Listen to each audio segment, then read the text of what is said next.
Good morning, everybody. So we start our day 4 session. So I'm indeed very happy to introduce you my teacher, my mentor, and my role model. And today, whatever I am is only because of her. With great privilege, I introduce Dr. Vijaylaxmi, who is a professor at Malviya National Institute of Technology, Jaipur. Madam did her PhD from University of Southampton, UK under Commonwealth Scholarship. She completed her MTech in Computer Science and Engineering from IIT Delhi and BE from JNV University, Jodhpur. She has completed many international and national research projects in the role of principal investigator and co-principal investigator. Few latest projects to mention are CIFIPRA Indo-French Center for the Promotion of Advanced Research, project title Reflection Aware ICC Analysis Framework for Android Apps, Information Security Education Awareness Phase 2, funded by Ministry of Electronics and Information Technology, Security Analysis Framework for Android Application, Ministry of Electronics and Information Technology. More than 18 PhDs were awarded under her supervision. She has numerous publications in reputed journals. Few to mention are IEEE Communication Surveys and Tutorials, IEEE Transaction of Information Forensics and Security, Computers and Security, Computer and Communication, Future Generation Computer Systems.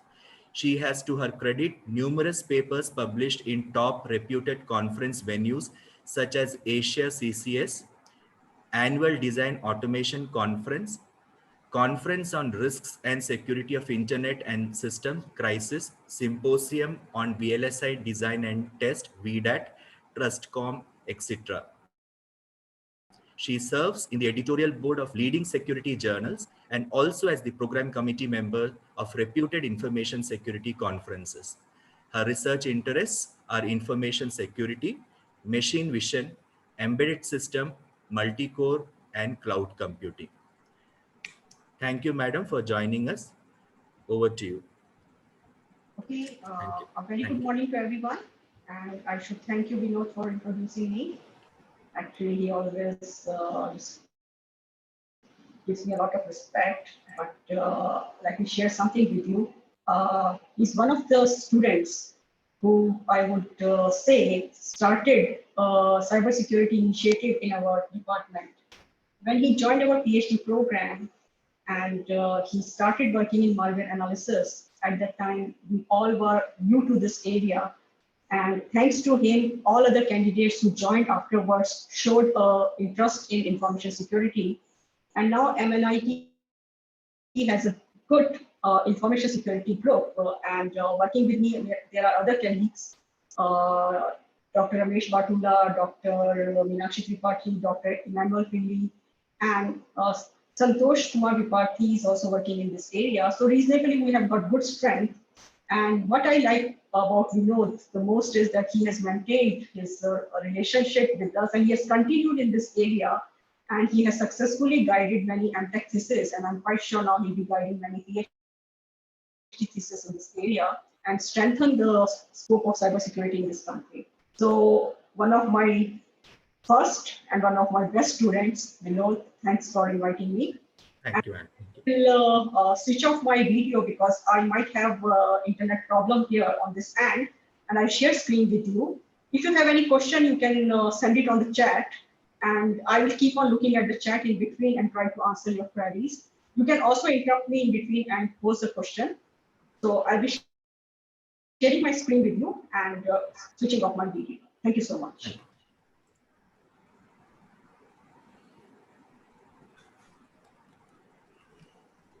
So this is basically work of one of my current research students, Ms. Shweta Saharan, and she joined the PhD program in 2015, and she was always keen to work on cloud computing, and ultimately we latched on to this area in mobile cloud computing.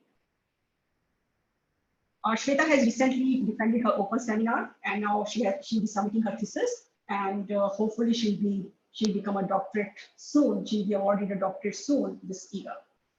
So this is her work, and I'll be presenting the preliminary work that she did and the results she obtained. So basically, the idea is that if you use mobile for cloud computing, mobile being low in storage and low in computational power as compared to traditional computers, they cannot be used extensively for computational purposes, and therefore the computation has to be offloaded to cloud. And this can pose security and privacy concerns, as we will see. So,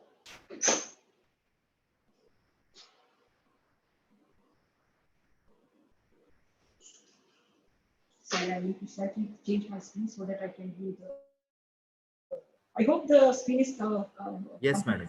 Visible. Yeah. Is this participant list is also visible to you? No, I don't know. Let me see. So basically the idea is that we want to use mobile, but at the same time, because mobile is also being used as a device for making calls, receiving messages, maybe internet surfing, we cannot come, and it has basically become a personal data store. So we do not want to use it exclusively for computing, but at the same time, we want some basic computing that could be done on the mobile.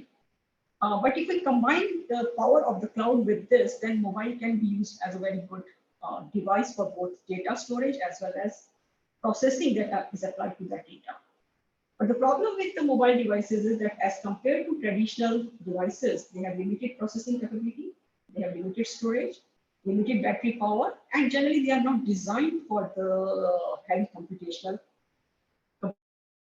computation that might be needed for the data processing. So if we are using a mobile cloud computing, then the architecture will look something like this. So we have got mobile devices which will be connected to some mobile network service provider, and through that they can access the internet, and the data can be stored on the cloud server, and data can be retrieved from the cloud server.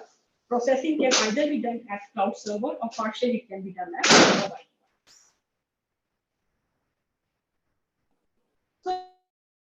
So generally, yes, clouds are being used as data storage, and most of our mobiles are already in sync with some of the cloud services. So either you're storing your data to Google Drives, or you're storing it to other drive storage which has been provided by your mobile manufacturers. So you might be connected to Samsung cloud, or you might be connected to iCloud, or you might be connected to any other cloud, and you might be syncing your data with that.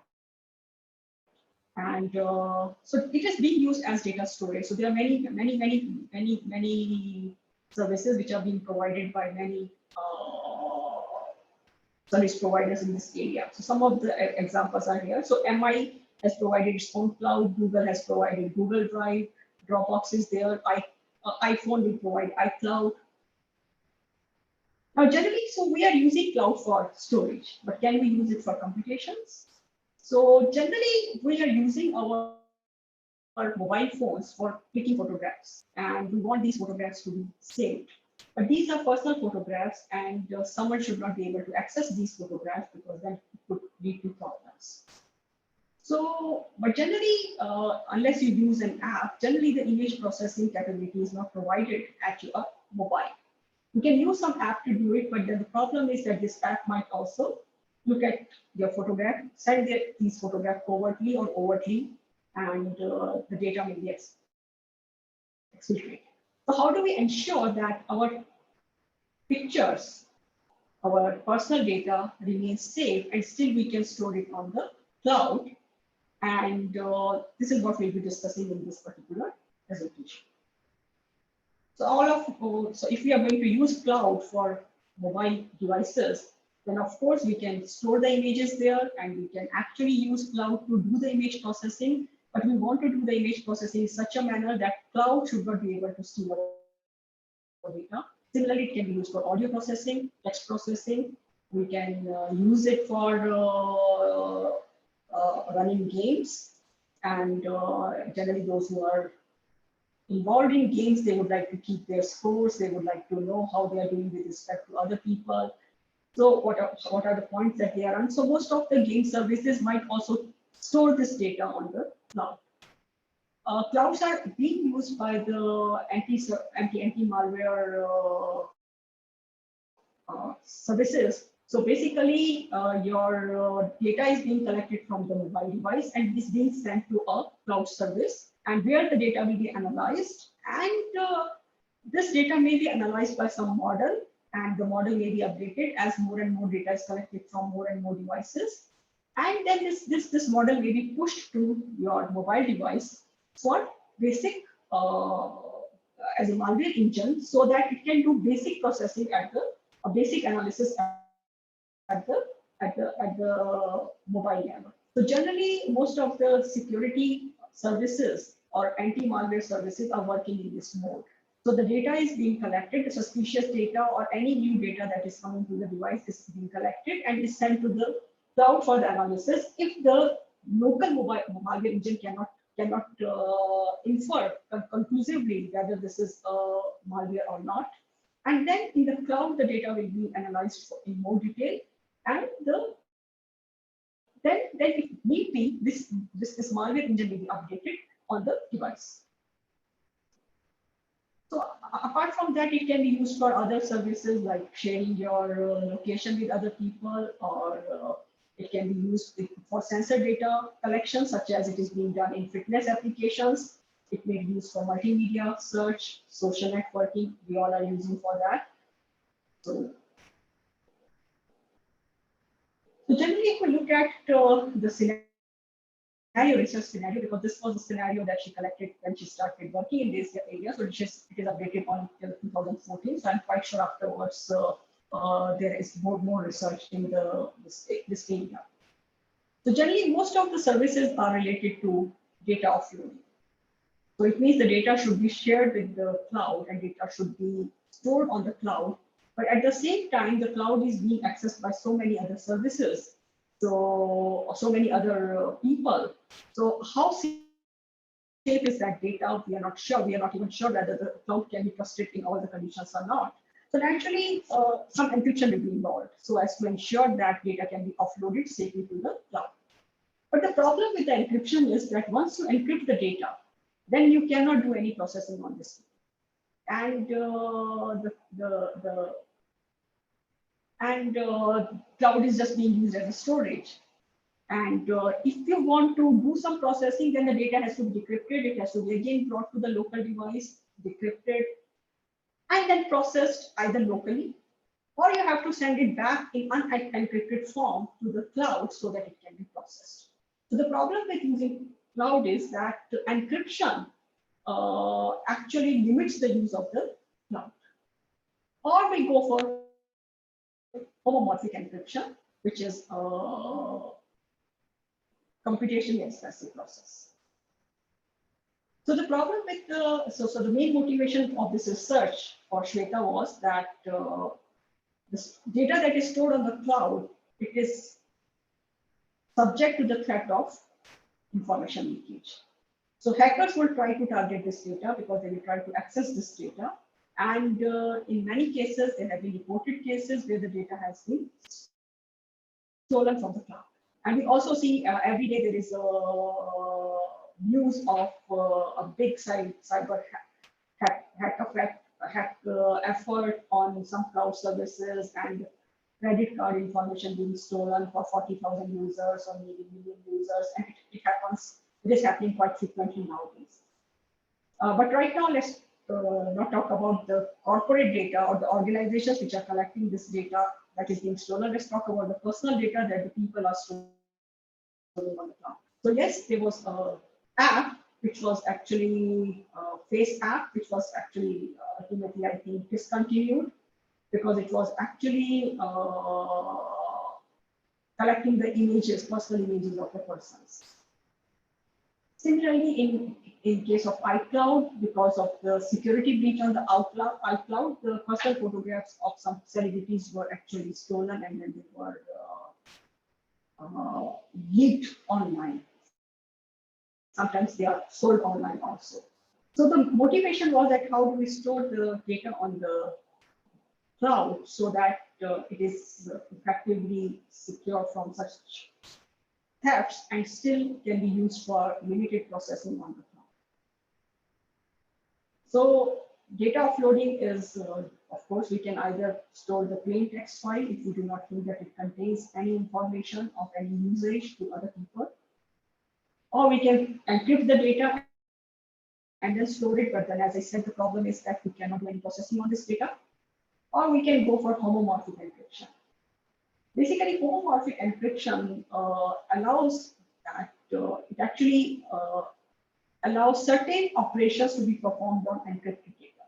So if you have got two datas, A and B, and unencrypted data, and let's say they are encrypted and they become A dash B dash.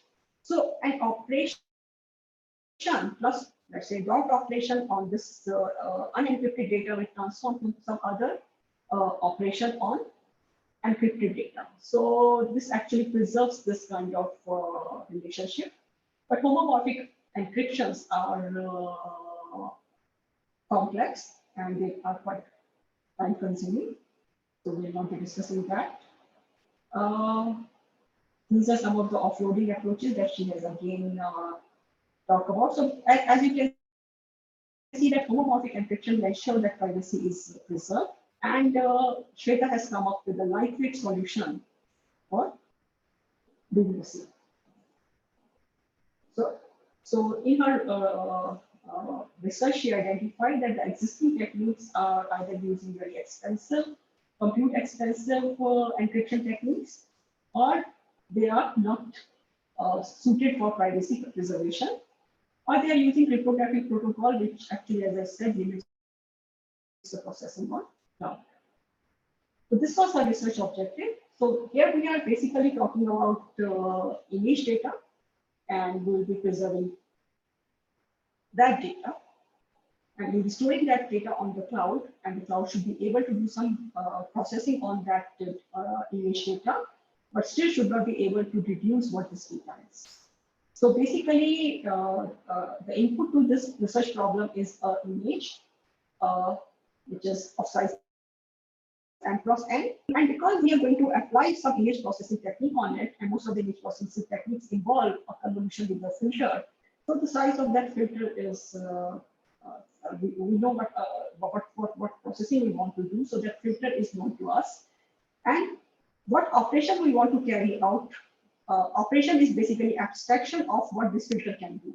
For example, if we want to go for smoothing of the image, we want to find the, we want to detect edges in the image, or we want to detect corners in the image, or we want to do some other segmentation technique, and we are applying the filter for that. So basically, we are restoring the image, and we can apply these processing on that image by using these filters. So any filter that can be applied for any image processing can be used in this particular method. So this technique is applicable to any image and any method which involves filtering or convolution. So basically what she actually used is that generally when we apply a filter to an image, this is nothing but the convolution of the image with the filter. For those who are from computer science, they know what this convolution actually means. Most of you must have written small programs on image processing. So basically what we have is an image, and on this image, I think she has given an example somewhere. Let me see. Yeah. So basically what convolution involves is, so let's say we want to apply this filter, which is shown in the red grid lines, on this image, which is shown in the black grid lines. So basically, we select an area on an image which is of the same size as the filter, and it is as if the filter is superimposed on this image, on this sub-image, and individual elements are multiplied and summed. So for example, if this filter is centered at 3, so 5 is multiplied with -1, 2 is multiplied with 0, 6 is multiplied with 1, 4 is multiplied with 2, 3 is multiplied with 1, 4 is multiplied by 2, 3 is multiplied by 1, 9 is multiplied by -2, and 2 is multiplied by 0. So this calculation is shown here, and ultimately what you get is 5.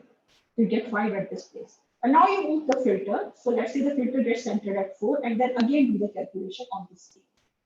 Then you move the filter at this point and calculate it again. And now we move to the next line, move the filter to such that the center of the filter is aligned with 9 and do the calculation. So accordingly, what you get is the convert image.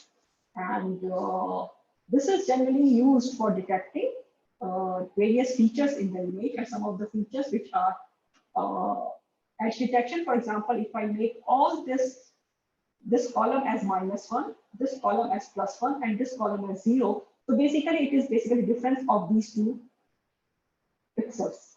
So if there is a edge, then there will be this difference will be large, and these values will be large in the resulting image, and this can be used for detecting a vertical edge. If I want a horizontal edge, then all these values in the middle row will be set to 0. All these values will be set to -1, and all these values will be set to +1. And then we can detect a horizontal edge. If I want a diagonal edge, then I can set this to 0 and all these to -1 and all these to +1. Or I can set these to 0 and all these to -1 and all these to +1, or other way around, -1 +1, depending upon. Uh, so I can detect the edges in this manner. Similarly, if I set all these values to 1, then basically this is nothing but the summation of all these values. And if I divide it by 9, so it is basically this value, the resultant value at this point will be the average of the pixels. Now, averaging is a method which is used for smoothing the image. So this is the filter which is generally used for smoothing the image. So the idea is that if there are two pixels nearby and the difference between their intensity value is high, if you apply the averaging operation, then this difference will be reduced. So this will actually give a smoother appearance to the image. Similarly, if we want to blur the image, then you want to go for much more smoothing. So basically, then you are using a weighted mean average. So you are giving more weight to the nearest neighbors. For detecting edge, as I said, this is detecting for a vertical edge because it is actually looking at if the vertical differences are high, then this will give a high output. Similarly, this is also a edge detector. If you look at the sober detector, it is also giving a kind of smoothing effect by using by changing the weight. So these are some of the filters.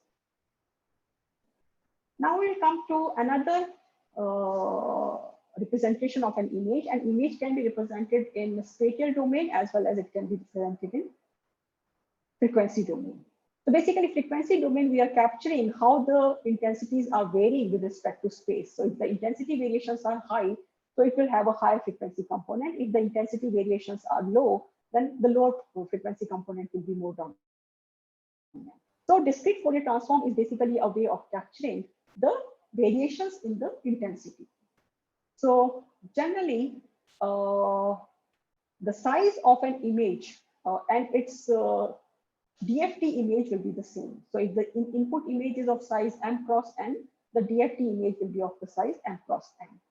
And generally, this is calculated in this manner. So you can say that after computation of the DFT, each pixel will be actually coming by it is actually the value of a pixel in DFT image is actually a contribution of the of multiple pixels in the original image.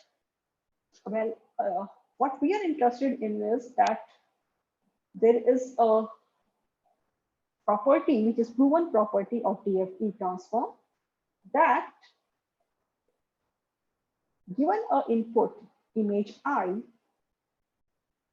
if we apply a DFT transform on that image, and let's say we get T as output, and if there is another input image F and we apply a DFT and get another image, so let's say, so T represents a frequency transform of I and this capital F represents a frequency transform of F. So if I do multiplication in this domain, it actually translates to convolution in this domain. So multiplication operation in spatial domain actually gets mapped to convolution operation in frequency domain and vice versa. So convolution operation in spatial domain gets transformed to multiplication operation in frequency domain. And this is the concept that Shweta has used to preserve privacy in her images, even when the images are being stored on the cloud.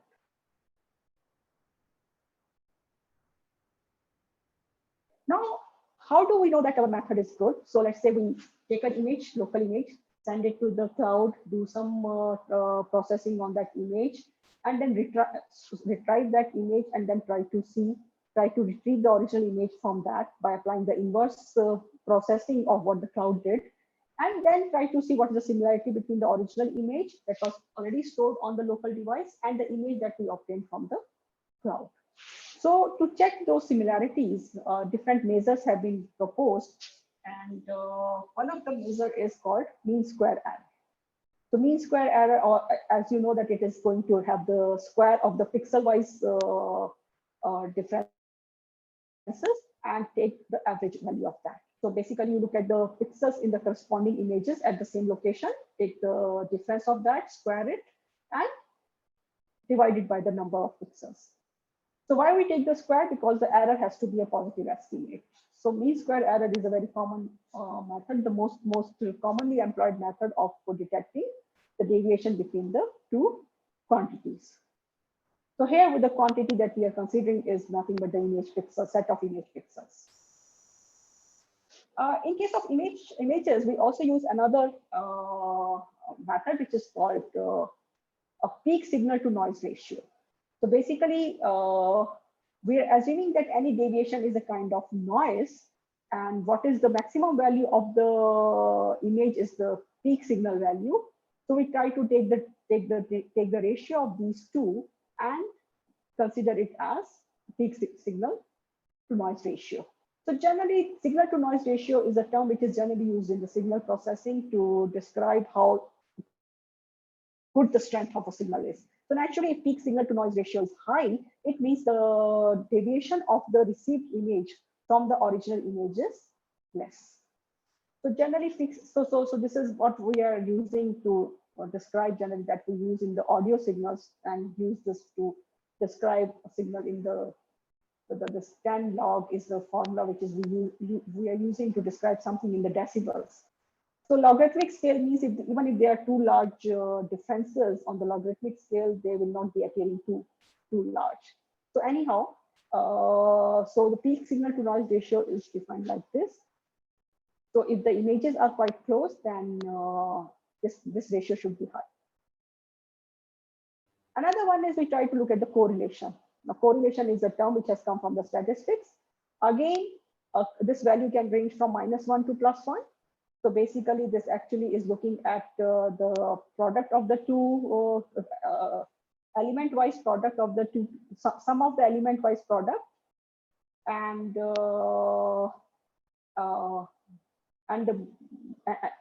subtract from it the product of the mean of the two values, and then this is basically nothing but the variance of first signal and the variance of the second signal. So this value, as I said, can range from -1 to +1.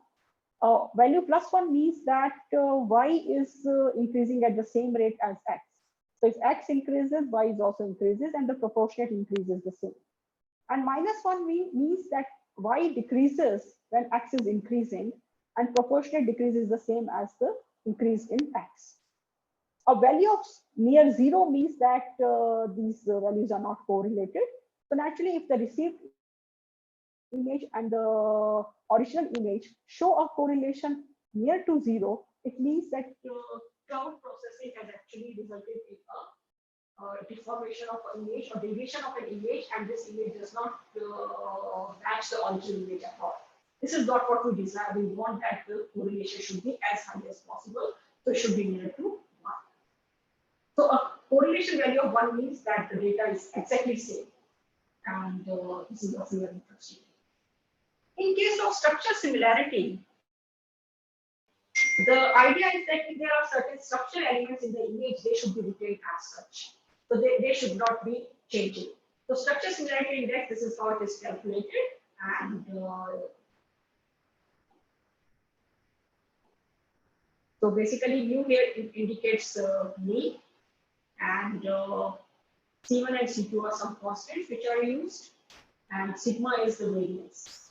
So mu x is the mean of the first image, sigma x is the variance of the standard deviation. Sigma square is the variance, sigma is the standard deviation of the first image, sigma y is the standard deviation of the second image, and this is how the structure similarity index is calculated. It was proposed by Wong and Simon Sally. This is the reference which is given here. Those who are interested in knowing more about it, they can go. So generally, PSNR and structure similarity are two of the measures which are actually used to see how close to images are.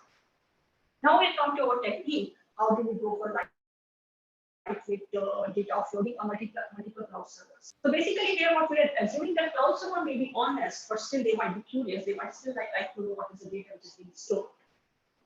And second thing, we are assuming that there are a number of cloud servers available, and these cloud servers are not colluding among themselves. So they are not sharing the data that we are storing, and they are not trying to look for something. So this is a very simple assumption. In later research, she actually modified these assumptions. So basically, now we are talking about in your system, we have got a mobile client and there is a mobile cloud service provider. And this mobile cloud service provider has multiple cloud servers, and we can actually store data on any of these servers. So what our approach is doing, we are taking the image, we are applying DFT on that image, and then storing partial image on each of the cloud server. And so basically, we are taking an image, we are dividing into different blocks, and each block is sent to one of the cloud servers. So this is what the mobile client is doing.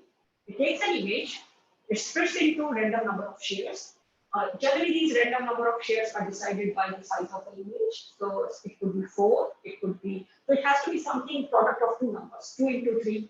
So the image is divided into 2 rows and 3 columns. So there are 6 blocks. Or image may be divided into 4 into 4, 8 blocks. So 16 blocks, image may be divided into 4 into 2 or 2 into 4, 8 blocks. So it is split into random number of shares. Now this image, depending upon the size of each share, it may be padded, because and then it may be transformed. The transform that we are considering here is DFT transform, but any transform which preserves some operation which it can be used. So in our case, convolution is and multiplication. Convolution in one domain is mapping to multiplication in another domain, and vice versa. So we can apply so DFT, discrete Fourier transform, and FFT is basically an implementation of DFT, which makes the computation of DFT faster. Now, generally, after you do the Fourier transform of an image, each resulting pixel in the transformed image is a complex value. It consists of real as well as imaginary part.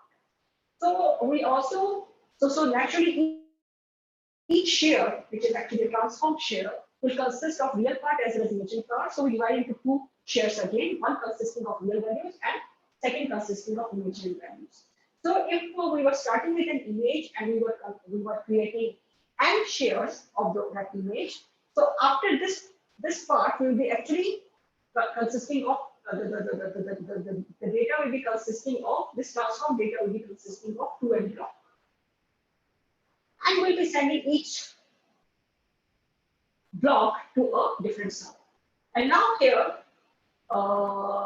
this server will apply some processing on it, give back the data, which is actually again collected the result from the server, and then using that server result, these blocks are put into the correct place, and then the image is applied. We'll see how we do that. So it means our approach consists of 3 parts: generation of shares, offloading share, and the processing to the server, then retrieve these processed share and reconstruct the image. So as we said, the processing that we want to do some kind of image processing operation, and this involves convolution with the filter. So the mobile has access to mobile client has access to image and filter. Then this image is split into shares. So basically, image is divided into 4 blocks, or let's say 3 into 3 blocks, 4 into 2 blocks, depending upon that, depending upon the value of the n. This image is divided into shares. And then they are added so that filter size and share size are the same value. Then the DFT is applied to each share of the image, and DFT is also applied to the filter. So now these are the transformed images. In the next stage, we separate the real and imaginary part. So this share 1 is divided into 2 share blocks. First consisting of real values only, second consisting of imaginary values. And same thing is applied to the filter also. So ultimately, we started with n shares, and ultimately we end up getting 2n blocks and 2 blocks of the filter. Then, so this is the first portion that has been completed, that is share generation, and it is being done at the mobile. And now, each share and filter, so real part with real part. Okay. So we have got the shares. Share 1 is consisting of share 1 imaginary and real. And it has to be now combined with one part of the filter. So either we can have both real, both imaginary, one real, one imaginary, one imaginary, one real. So we have got 4 possible combinations.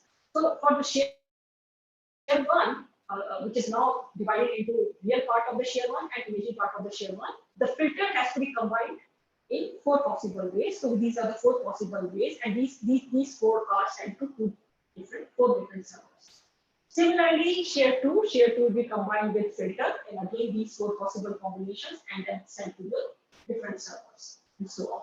So for here simplicity, we are assuming that all these servers are different, but actually because these shares may be transmitted at different time, so share 1, share 5, and share 3 may be stored on the same server, and share 2, share 6, and share 11 may be stored on another server. But now, for the sake of simplicity, I think that they are going to be different servers. Now, what each server will do, each server will receive the shares and then go on element-wise multiplication. So this is what we call result 1, result 2, result 3, result 4.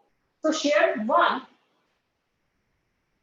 combined with filter is going to produce 4 results. The first result is basically multiplication of the real part of share 1 and the filter. Result 2 is a combination of the imaginary part of share 1 and filter. Result 3 is the combination of real part of share and imaginary part of filter. And result 4 is the combination of imaginary part of share and real part of filter. So now, what we have done till now, we have done share generation. Share generation was done at the mobile client, and we have uploaded, and processing has been done at cloud. Now, if let's say x plus iota y is showing the is corresponding to our share, image share. So x is the real part and y is the imaginary part. And u plus iota v is actually representing the filter. So if we do the multiplication of these two things, we find that this multiplication is basically nothing but the product of the real part. Subtract from it the product of the imaginary part. So this gives you the real component of the result. Similarly, if you multiply the imaginary part of share with the of image share with the real part of the filter, or you multiply the imaginary part of the image with real part of the filter, so what you get is the imaginary part. So basically, now if you go to the previous picture, so result 1 and result 2 are going to contribute to the real part of the actual image in which the multiplication has been carried out. So now what we said that if we have a image and a filter, once we transform them, and if we multiply them, so this result 1 and result 2 is going to give us the real part of this multiplication result, multiplication image which is obtained by this multiplication. And if we deconvolute it, sorry, I'll repeat that again. Okay, so this is our input image and the filter. Now we have transformed that. After transformation, basically, we are doing the multiplication. So here, this result 1, result 2, result 3, result 4, result 1 and result 2 are basically the real part of that multiplication, and result 3 and result 4 will give us the imaginary part of that. So, and now this this image, if we go, so if we subtract result 2 from result 1 and add result 3 and result 4 and combine these two as complex number, this is nothing but the transformed image which is obtained by the multiplication technique. So now if I do the inverse transform, it is as if I have applied convolution in the spatial domain. So I'm not applying any convolution, I'm simply transforming the image, multiplying them and doing the inverse transform. And this is going to give me the convolution operation as if this filter has been applied on this image in the spatial domain. So if I was trying to detect the edges, then I'll be using either Sobel operators or private operator here and do the transformation of it and send it to the server. The server will multiply it, and whatever I do, I receive these results from the server, recombine them to get my transform result, and apply the reverse transform on that, and I will get back my results.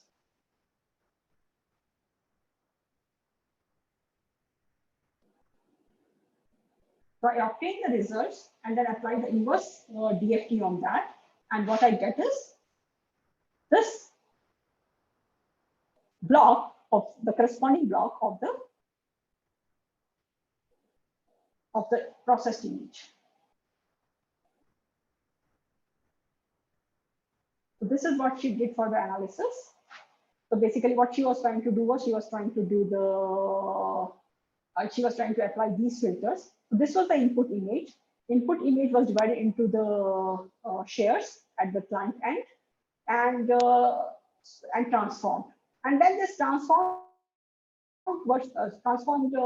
images were sent to the servers, and the server was doing the multiplication and then sending back the result. These results were being combined again at the client end and then applied the inverse transform, and that's what she obtains.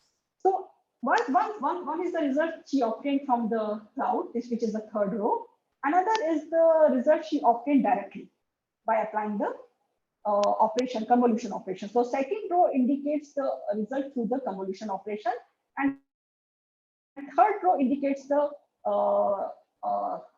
result that should be obtained by our method. So basically what our method is doing, our method is exploiting the fact that convolution in spatial domain actually transforms to or maps to multiplication in the frequency domain. So input image is transformed, then sent to the server. Server will multiply the image and then give us back the result, and we apply the inverse transform. To make our process less transparent to the clouds, we are dividing the image into share. Then we are separating the real and imaginary part and sending it to the servers. And each server is receiving one portion of the image, one share of the image, either real or imaginary, and one share of the filter.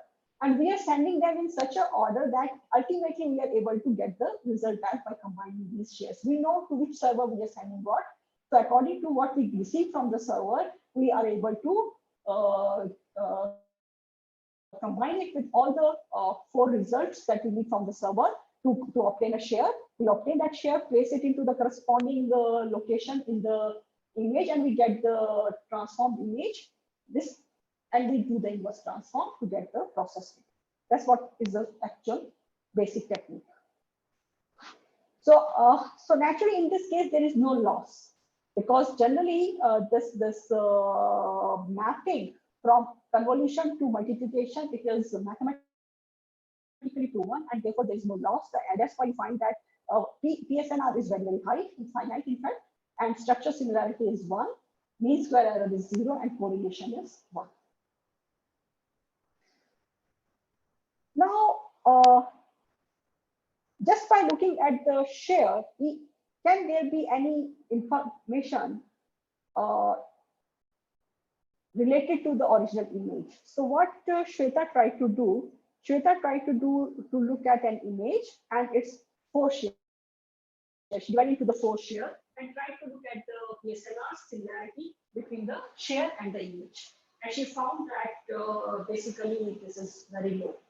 So it cannot be inferred that this original image and share are related.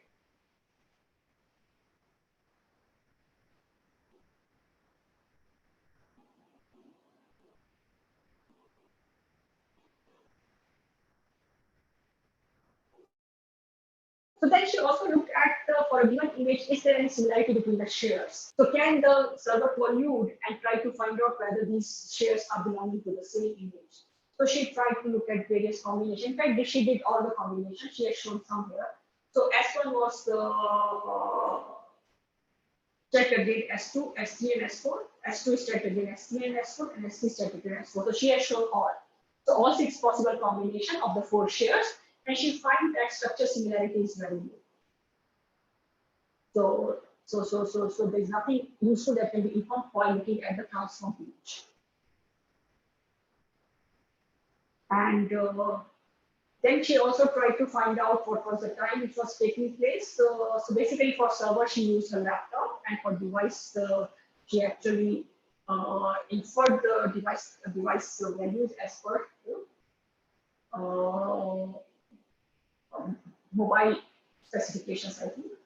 So on device, the process would take this much time, and because server will be faster, so she found out that the proposed approach takes this much time. So total time taken would be this much at the client and this much at the server. So basically transformation will take much time. So on device, the transformation and then reconstruction is to be done. Multiplication is being done at the server.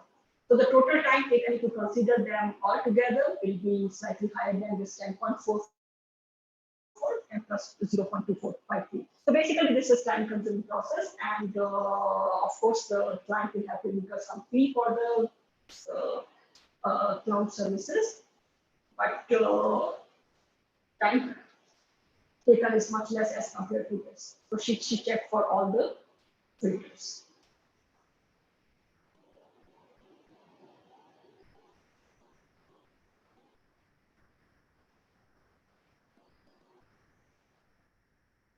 And then she also checked that if you apply for homomorphic encryption, then the time taken is 156 seconds. So naturally, this is a lightweight process. The problem is that during offloading, some of the data may get corrupted.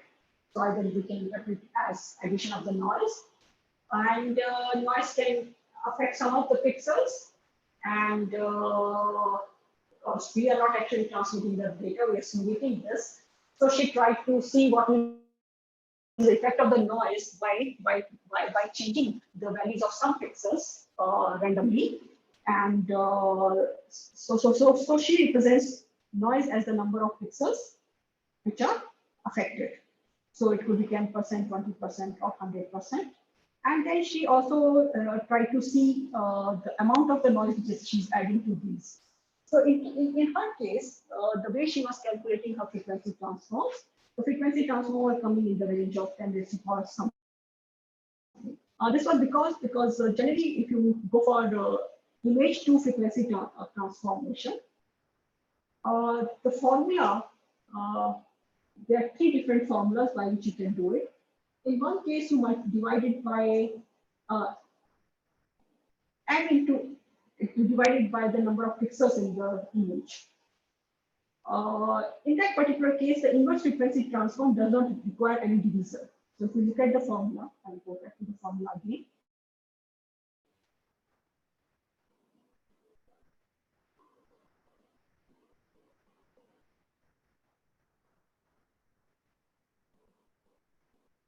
The previous formula, as you can see while calculating, there is no division involved here. But the division is involved in the inverse DFT. In some of the books, they divide at calculation of the transformation, DFT transformation. So in inverse, this division, the division is not required. And in some cases, they to keep the process symmetric, they divide it by square root of mn here and square root of mn here. So depending upon which method you are using, so there are three methods. In one method, you do not divide while you are calculating the frequency transform, but then you have to divide when you do the inverse frequency transform. So basically, what you're dividing is the number of pixels, size of the image. In second case, you divide at this point. So you divide this by mn, but then you do not divide here. In third case, to keep the symmetry, you can divide it by square root of mn here and square root of mn here. The third case is not preferred by computer scientists because square root is an expensive operation. So generally, you don't like calculating the square root, and that's why even in the error, you do not go for mean square root error, you go for mean square error. So, so that is just for computational purposes and to avoid the computational numerical errors which can arise because of such divisions. So because Shweta didn't divide it here, her frequency transforms were actually quite high. The amplitudes were quite high. So that's why she could add such large noise. If you look at this such large noise, this is actually the reflection of the maximum intensity in the frequency domain. We'll come back to this slide again. So she was adding noise by selecting whether the 10% of the pixels are affected, or 20% pixels are affected, or 30% pixels are affected, or 100% pixels are affected. And then to every transformed image, how much noise should be added? So should the noise be added? The maximum value of the noise that could be added is plus minus 10 or plus minus 100, plus minus 1000, plus minus 10 raised to 4. And why she was able to add such a high noise was because the actual value which was calculated in the real or the imaginary part of the share were very high. And why they were high? Because she was not dividing by m and n while calculating the transform. She was doing it while calculating the inputs. So, but in your case, if you're calculating it by a different method, then these values will change. So that's why I wanted to point it out. So as you can say, as you add more and more noise, more and more pixels are affected, the structure similarity scores go down. So she was able to sustain up to 10% of the image as long as you do not add too much noise. So I think the colors are not visible here. This color would be, this is yellow.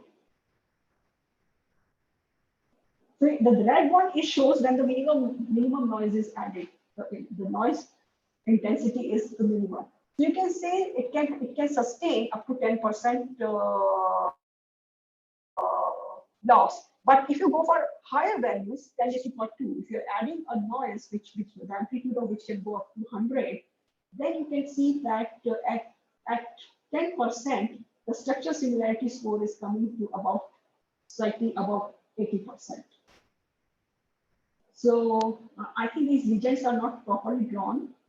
So I'm not able to relate what is removed. But as you increase the noise, so if the noise level is very high, then you can see that even for very small addition of small pixels which have been affected, the structure similarity goes low. So similarly, the mean square error will, so this is intuitive. So mean square error will keep on rising as more and more pixels are affected and as the intensity of the noise increases. Same thing will be true for the correlation. So correlation will start going down and PSNR will also start going down.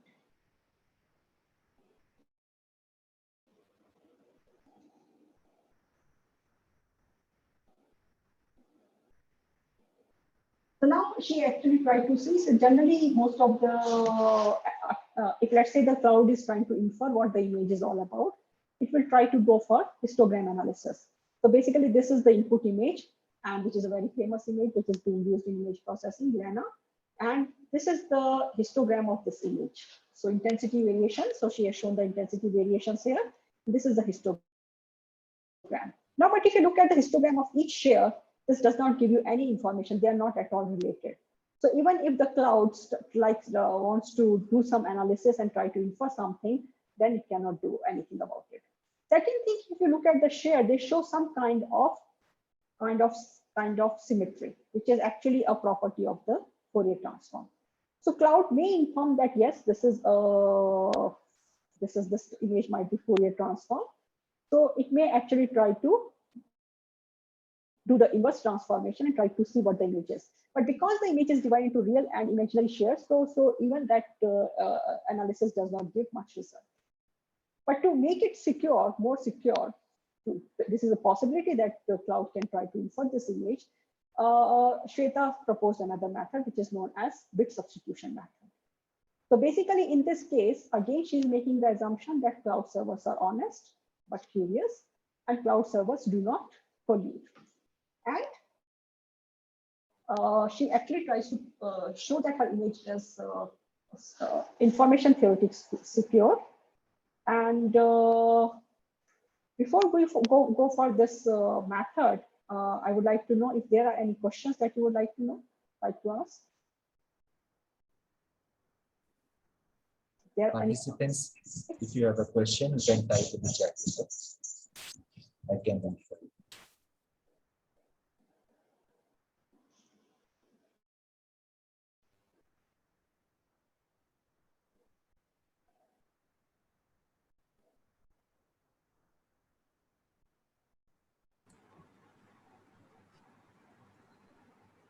And we can continue. Maybe I'll inform you as soon as the question reaches. Are they typing? Let me open the chat box actually.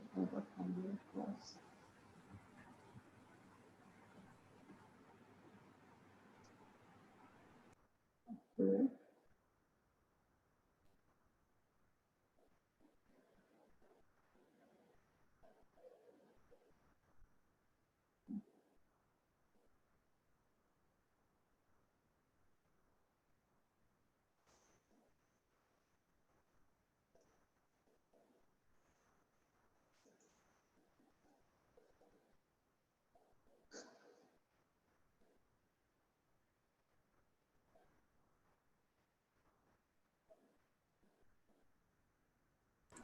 Madam, there is a question I will read for you.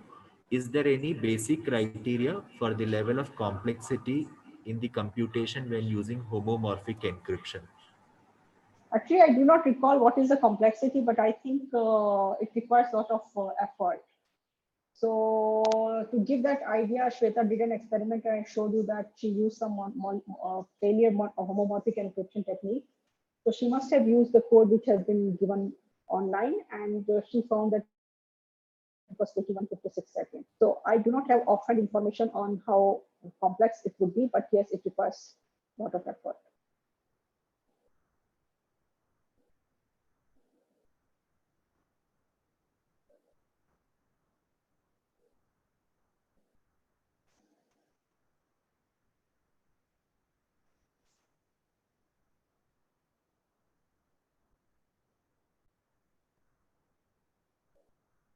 Yes, it is possible to apply visual cryptography for offloading. Yes, it is. But the problem with the visual cryptography is that you are going to generate something random share. So you're basically in visual cryptography, you're sharing, you're replacing every bit with some pattern. And but then how do you apply the processing on the image? That was the basic challenge here. So that's why so Shweta came across this method by looking at this FFT relationship is well known. So she used this to actually apply her basic method, and then she made changes to this basic method to make it more secure. So yes, visual cryptography can be applied, but visual cryptography basically expands your image. So if the input image is of size m cross n, then because each pixel is being represented by some pattern, so the size of the output image will be very, very large. That's part one. Part two, it would be then it is actually stored as a data. Now, how do you actually use that data for any processing? It cannot be done. Now, but if you look at our method, it can be used for morphological processing. It can be used for feature detection in the image. It can be used for multiple techniques. But in that case, we cannot use for any other method. That's the point. So we didn't want to go for encryption. Encryption can always be applied. So even in our method, once we do the FFT transform, we can apply the encryption, or we can encrypt the image before we apply transform. But encrypting the image before doesn't make any sense, because then it is not open to the processing. Encrypting the image after transforming is also not applicable, because then the processing needs to be on the unencrypted data. So the idea is that we do not go for encryption. We apply some method, some kind of transformation, and then see whether transformed data can be subject to processing, and if yes, what kind of processing can be done on that. That was that.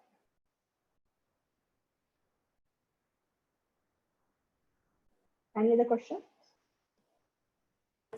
Madam, we can continue. I'll read for you if there are any questions in future.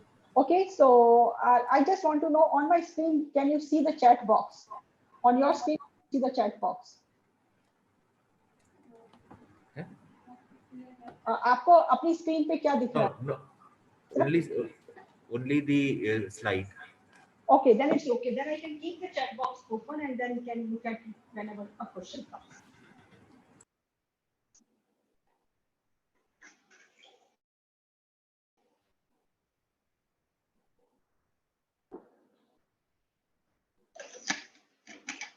Okay. So she went into this idea of bit substitution. So the idea is that some of the bits in the image will be substituted. So if they are 1, they will be made 0, and if they are 0, they will be made 1.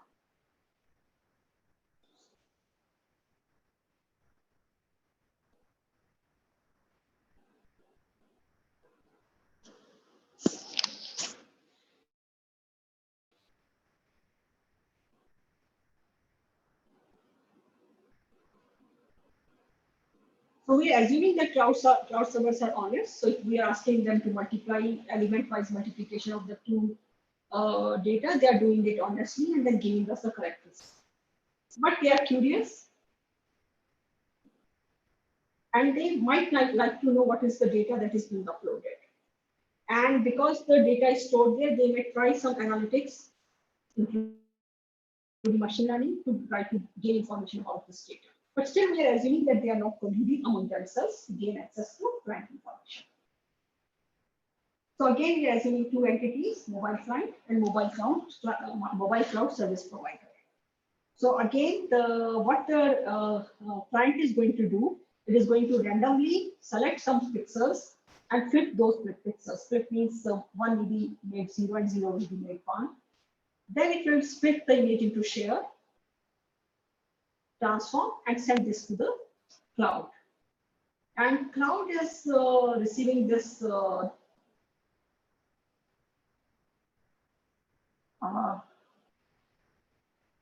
cloud is receiving partial data, which is transformed, and none of the server will have access to the complete data. And we are assuming that they are curious, but they are not colluding. So the only change that she has done in this method is that before the images split into random share, the bit substitution is applied to certain pixels. And then the data is transformed and separated, but then some of the rows are permuted. And then when the data is received back from the server, the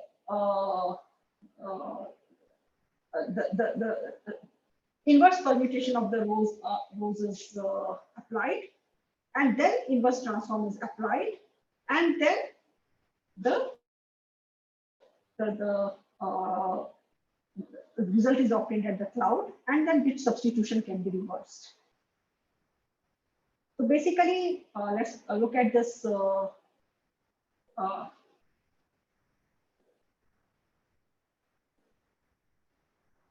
What is she trying to show here? So let's say this is the value 7.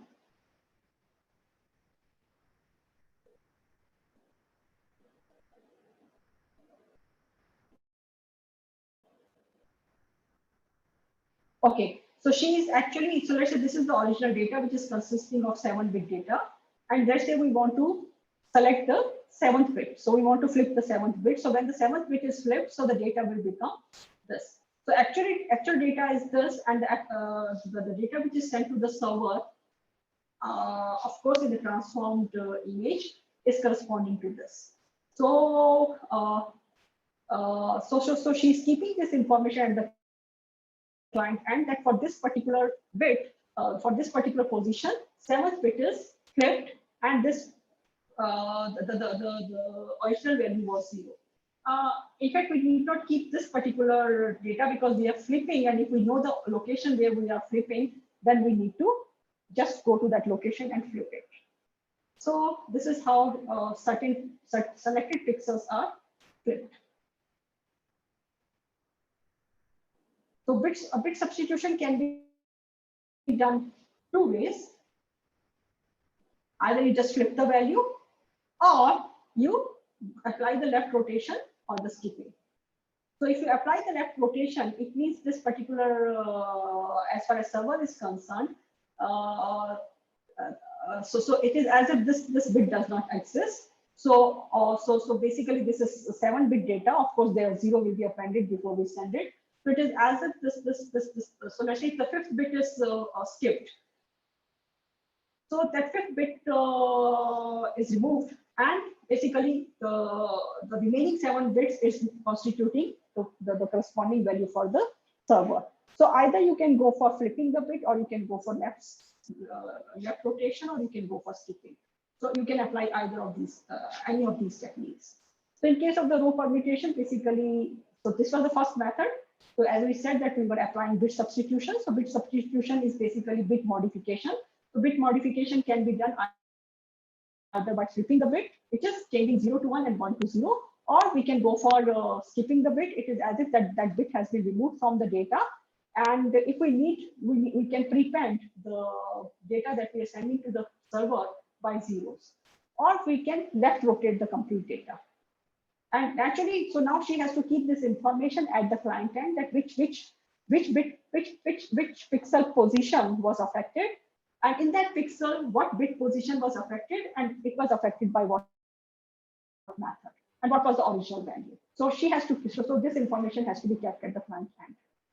Then after the transformation has been done,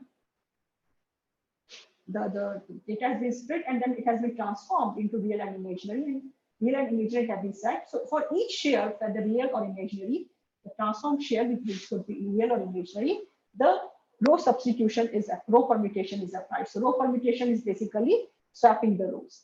So for example, in this particular case, so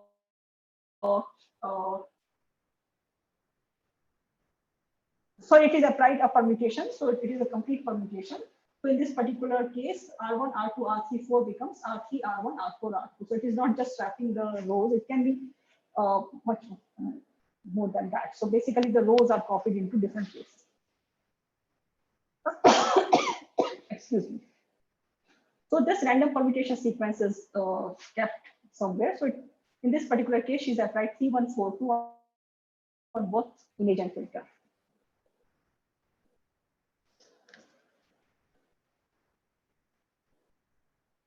So both of them have to go through the same permutation sequence, because element-wise multiplication will be sustained only in that particular case. So in this particular case, she shows the result which is obtained from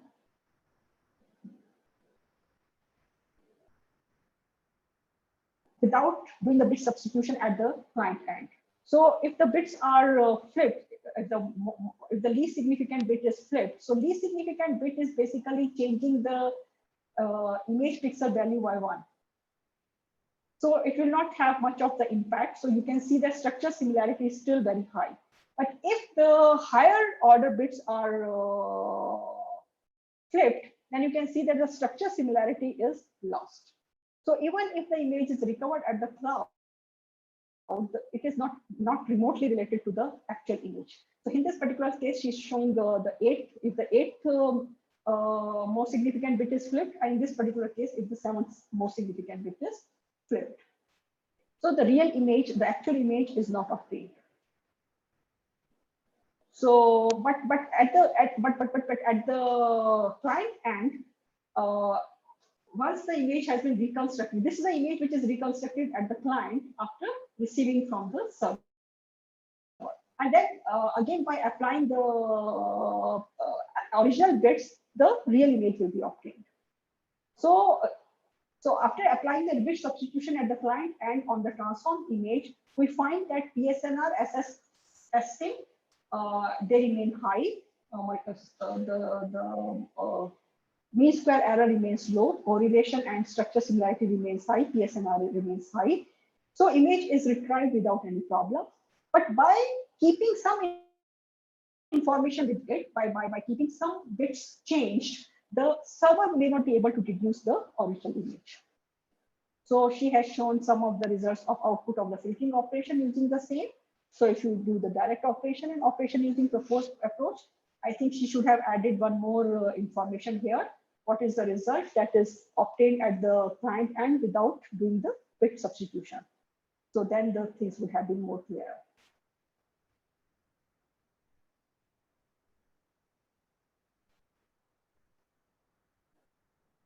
So in this particular case, again, she did some calculation of the time, of the time, which is actually taken on the device. If we do the complete operation on the device, and if we do it with help of the cloud, and we find that there is a subsequent. So if you just flip the bit, then the time saving is enough. But if you skip the bit, it is slightly more time consuming, because now you have to because the flipping bit requires only one operation. So you just have to either or it with certain filter or and it with certain filter. So this is not very time consuming. But if you look at the skipping bit, in this you're required to insert bit again at a certain position. So it requires slightly more involved operations. So it will be taking more time. Then she also tried to see the entropy of the images, basically shared of the images.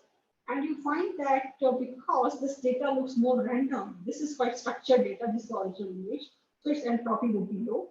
Because this data looks more like some random data, the entropy is high.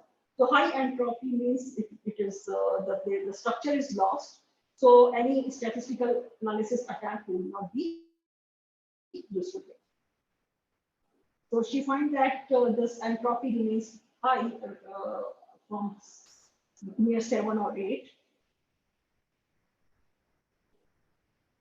Then she tried with some very simple geometric images in this particular case, as you can see that because these are black and white image. So in this particular case, the entropy of the shares is not that high.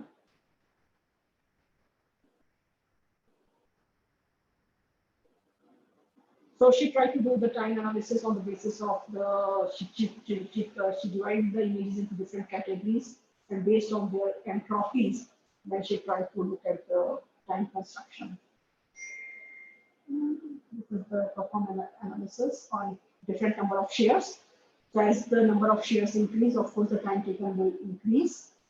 And so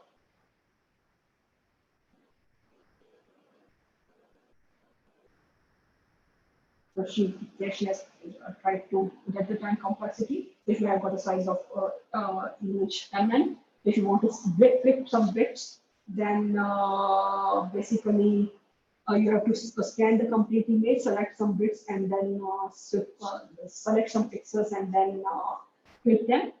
Image split will just basically nothing. It will not take much time, because depending upon the size of the image, you are just keeping changing the indices, start and end indices of certain pointers. DFT is known to take, if you use fast Fourier computation, then it takes this much time, which is n log n, where n is the size of the input data, and in case of an image, it will become mn, where m is the number of rows and n is the number of columns.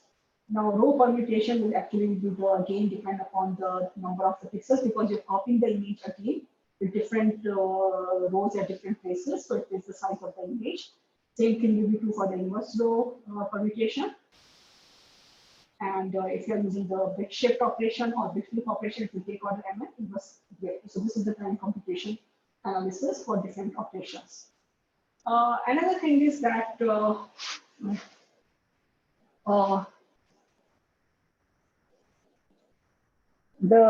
original image is not being sent to the server, but server may try to look at the image after operation has been applied. So let's say they deduce that this is a DFT which is being done on the original image. So the servers can try to apply inverse DFT operation and look at the, so even if they are getting the different shares, they can look at the features and try to accumulate this feature information to reconstruct the complete image as if the puzzle is being completed, as we try to complete the puzzle.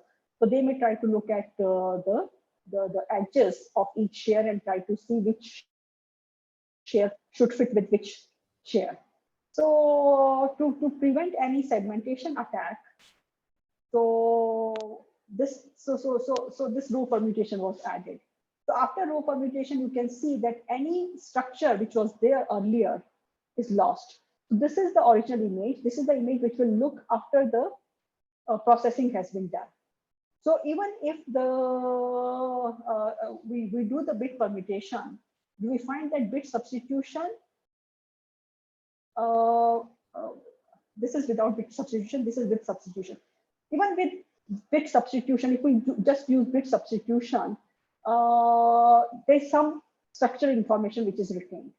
But if we apply row permutation, so this images, this information is lost. So even if the server try to reconstruct, because we are sending the data after segmentation, we are sending the data after bit substitution and row permutation.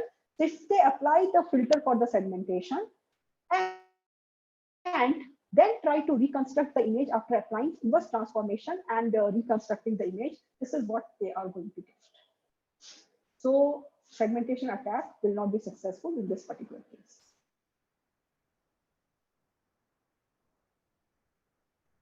So generally, cloud server may not be able to reconstruct the image correctly because they do not know whether they are receiving real part of the data or the imaginary part of the data.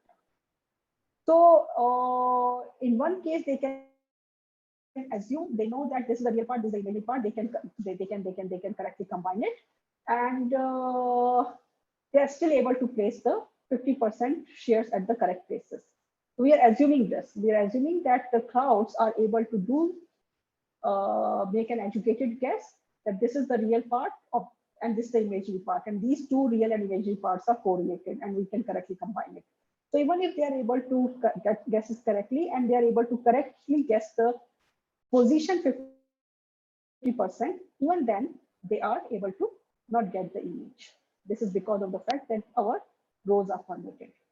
So we are assuming that in this particular image there were 4 shares, so they are able to make different guesses, and 50% of these two shares are at the correct block, and other 2 shares may be placed differently. So even then they are not able to guess any information on the structure of the image of the image.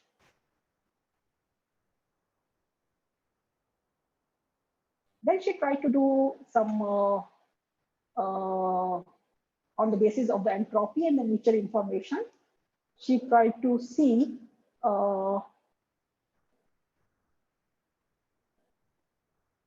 what is the entropy distribution of the images. So this is the image entropy. And if you look at the image shares, they have the similar entropy. And if you look at the mutual information between the share and the image or the shares, this is very low. So this is what she tried to infer. So if what is the x-axis?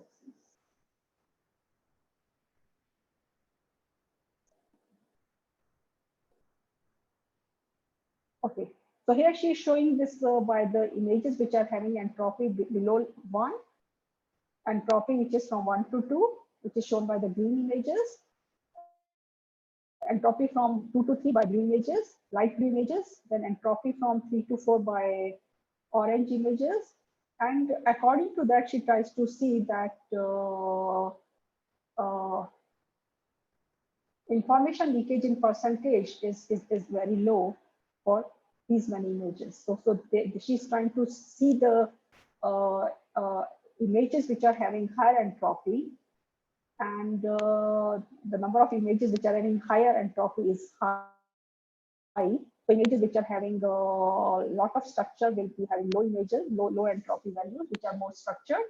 And the images which show some kind of texture or randomness will have higher entropy. So if the images are higher entropy, even then our information leakage percentage, she calculated it on the basis of mutual information. I think she has given some formula here. I think she forgot to add it. So that remains not more than 7 or 8%. So useful information is not obtained from by the server by this method. So we use bit substitution and low correlation. Then third thing that she did was that let's assume that servers are honest, but they can collude. So we are assuming that out of n cloud servers, K can collude. So to prevent any information leakage from our side, she used data scaling and edge fuzzing. So basically, the purpose of the data scaling is that if you have an image pixel and the corresponding filter pixel, we modify the value of image pixel and filter pixel in such a manner that after multiplication and inverse transformation, we get the same result. So the idea is that if image is having the actual value of the image pixel is having A plus iota B and filter is having C plus iota B. So we change the image pixel by multiplying A with alpha and multiplying B with beta. Multiplying B with alpha. So image is scaled by alpha and filter is scaled by beta. And we find that if we keep alpha equal to inverse of beta or beta equal to inverse of alpha, then after transformation, inverse transformation, we get the same result. So this does not have any impact on the inverse transformation calculation, but the image that is being sent, the shares that are being sent to the server, because they have scaled before being transformed, so server will not be able to deduce what is actually happening. So that is what we call scaling. The second thing is image fuzzing. What we said that if the servers are able to look at the shares, apply the inverse transform, look at the edges, and use this edge information to see whether two shares can be aligned together, they can reconstruct the image. So what we do, we fuzz the data around the edges so that servers are not able to get any information about which share should be corresponding to which share. So they should not be able to calculate to guess the correct position. So in this particular case, we are saying that if we multiply A with B, then we get this. So if, as you can see in this case, the one factor of image pixel is coming with another factor of filter pixel. So if A is scaled by alpha and C is scaled by beta and alpha beta equal to 1, then this value will not remain unaffected. So that's why we said that if image pixels are scaled by alpha and filter pixels are scaled by beta, such that alpha beta equal to 1, then after multiplication, the result is corresponding to the correct image. So if you look at the visual perception, so there will not be any difference.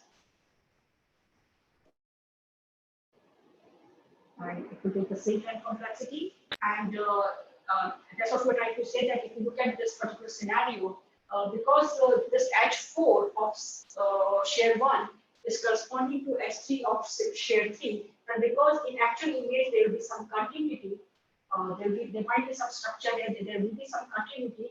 So just by looking at these two similarity in these two edges, someone can infer that these two shares may be close together.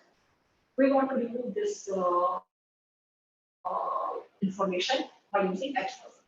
So So she tried to look at the similarity of the shear by looking at these similarities, S1 and S3. She looked at similarities and she found that if you do not do any without X-ray processing, then shear similarity can be assessed because the shear similarity will be higher as compared to other. And if we apply the edge fuzzing, basically we are changing the data about the edges, then we find that the similarity is not that high. And in fact, it is actually lower than the other similarities of the. So the same data which was showing higher similarity here does not show that much similarity. So this is how we can protect it. So in this particular case, she's showing if you do not scale the data, then segmentation will give this result. If we scale the data, after scaling the data, you can see that this information is lost. In this particular case, she has normalized the image. In this particular case, she has not normalized the image. I'm not sure how she normalized the image, but generally the normalization we divide the maximum value, we divide the pixel values by the maximum value so that all values are in the range of 0 to 1. I'm sure she must have applied this method only and hopefully yes.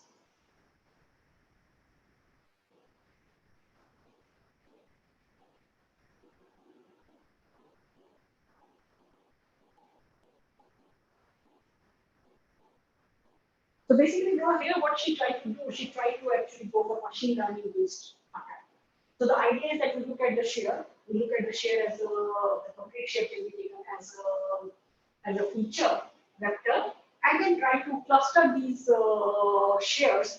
So the similar shears are likely to be together and that can infer to knowing that these shears will be part of the same image. So the idea is that is our method able to mitigate such attacks. So in this particular case, she looked at different images. So she took a set of 10 images and then converted them into different shears. And what she found that then she did the cluster analysis on that. So you can find that that each cluster does not come from the same image. Each cluster is actually looking at combining the shear of. So shear of one image is not coming as single cluster. So shear of one image is being combined by shear of other images. So even by using machine learning attacks, automated machine learning attacks, the server is not able to deduce whether these shears belong to the same image or not. So her method is successful against such attacks. Then she also tried to check again what is the information leakage. So information leakage remains around at most it remains about 7%. So this method is successful. So basically in this particular presentation, this is our conclusions from this particular experiments or research that lightweight DFT based offloading techniques can be devised, but just using inverse transformation, just by using the first method, which is basic idea that we demonstrated, the server may apply inverse transform and can lead to the partial or full revealing of the image. But by using bit substitution, we can mitigate this or limit this revealing, and image data is not revealed after that. And if we use the row permutation, then segmentation attacks cannot be successfully applied. By using the DFT transformation, we can actually go against statistical analysis attack also. Data scaling and edge fuzzing gives strengthens our or hardens our approach and makes it difficult for cloud server to reduce. The main limitation of our approach is that many cloud servers are. And with this, I end my presentation. These are some of the references that she used for her work. And I'll be sharing this presentation with Window, who will share it with you. And if you have any questions, you can email me or you can email Shweta. But this idea of Shweta will not be longer valid because now she's awarded PhD and this ID she may or may not use. So if you have any questions, you can ask me here And if there are any questions right now, I'll be willing to. Any questions?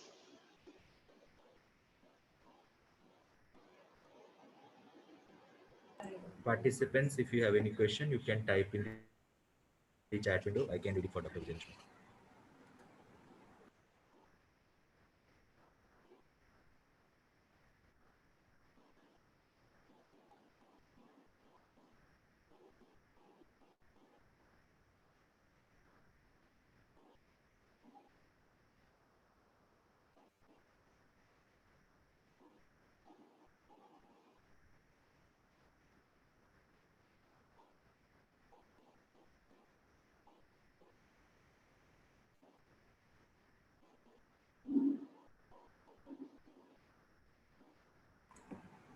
Ma'am, there is a question. Is the row permutation acting as a key?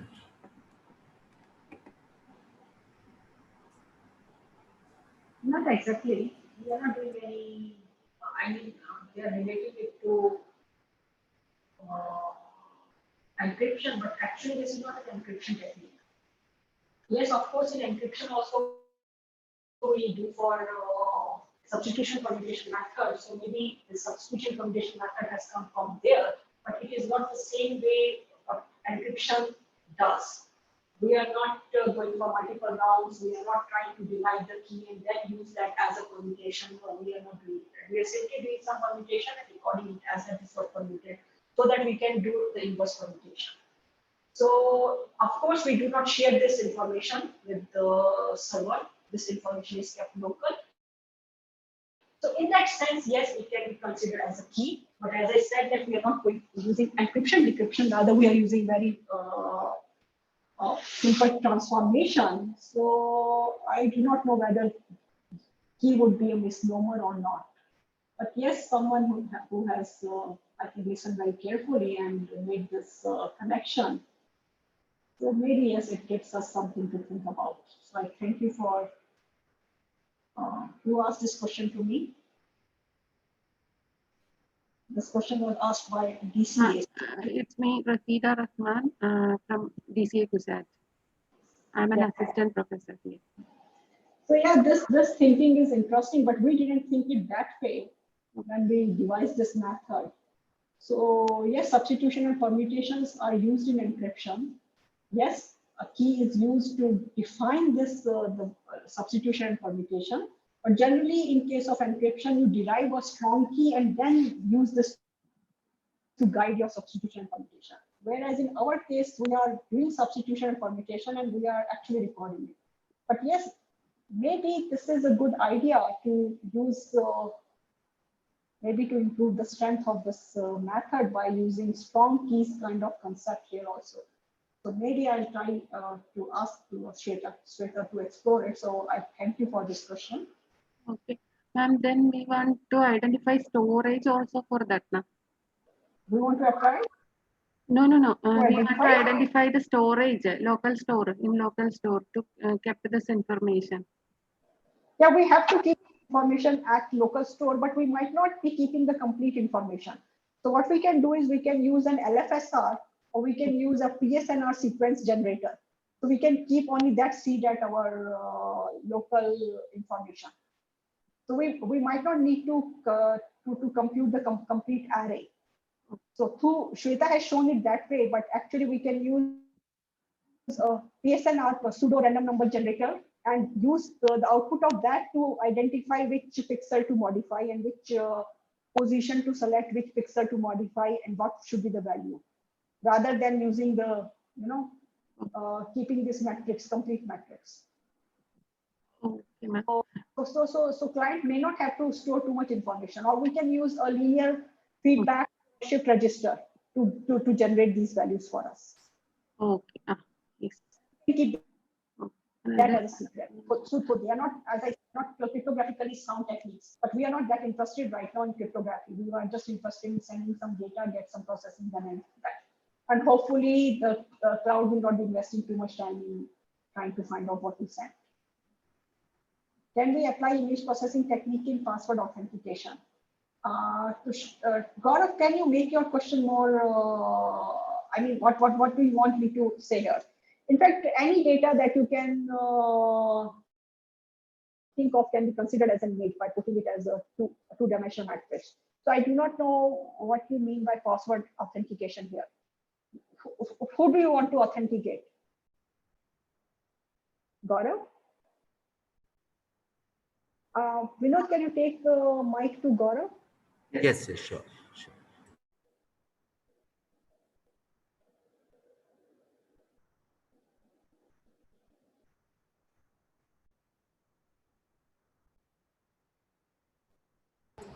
Gaurav, you can ask. Hello. Yes, sir. Good morning, sir. Yes, please. Yes, sir. Actually, I was working in cloud computing. In cloud computing, I wanted to put password as image. I want to take image as a password. So it would be appropriate for me if I would take image processing technique as password authentication. And what could be the better option for me if I want to make image as my password? Who wants to authenticate? Yes, sir. Who is trying to log in and where she is trying to log in? What's the For users in cloud, for every users in cloud, I want to put image as a password. no. Like there is a character based password, grid based password. I want put image based password, and I want to apply the image processing technique. Would it be appropriate for me if I will try to apply image processing technique in password authentication technique? I'm not too sure. Look at the password analogy, generally it will be a string and you apply. So if you want to find out a processing technique which is equivalent, which is analogous to hash, image is no problem. The two-dimensional data, you can consider one-dimensional data or two-dimensional data or whatever. It's basically a sequence of bits.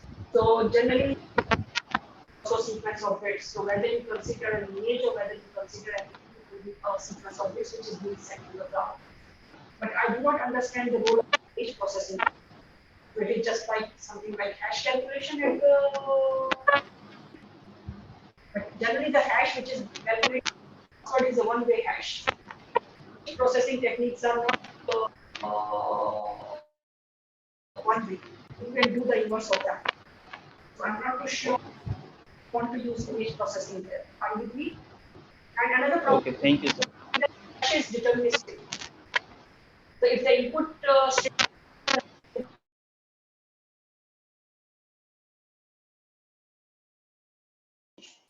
I do not know whether the image processing technique will have a similar outcome.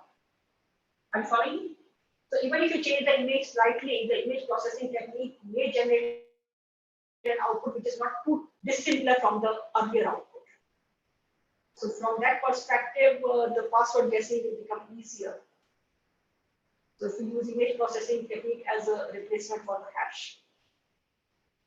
Of course, image can be sent, that is okay. It can be used as a password. So I'm not too sure how would we incorporating image processing here. I'm not too sure. Any other question? Ma'am, I have one My more. voice is breaking, so what I was trying to say. Yeah, please. Ma'am, I have one more doubt. Is it possible to apply on the documents?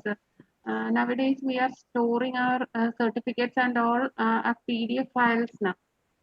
Is it possible to apply the same technique for that also?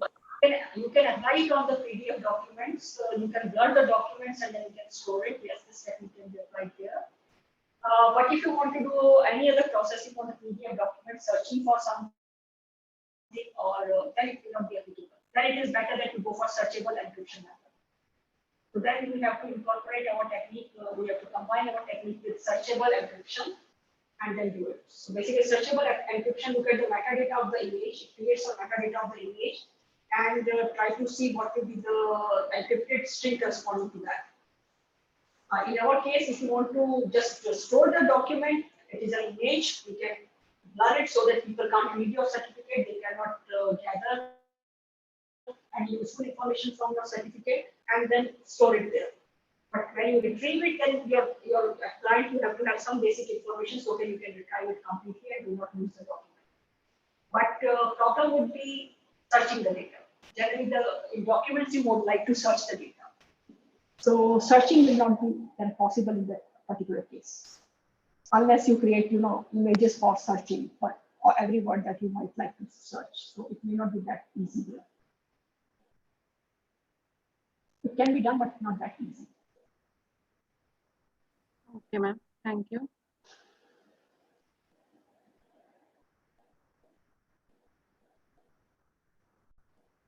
Any other question?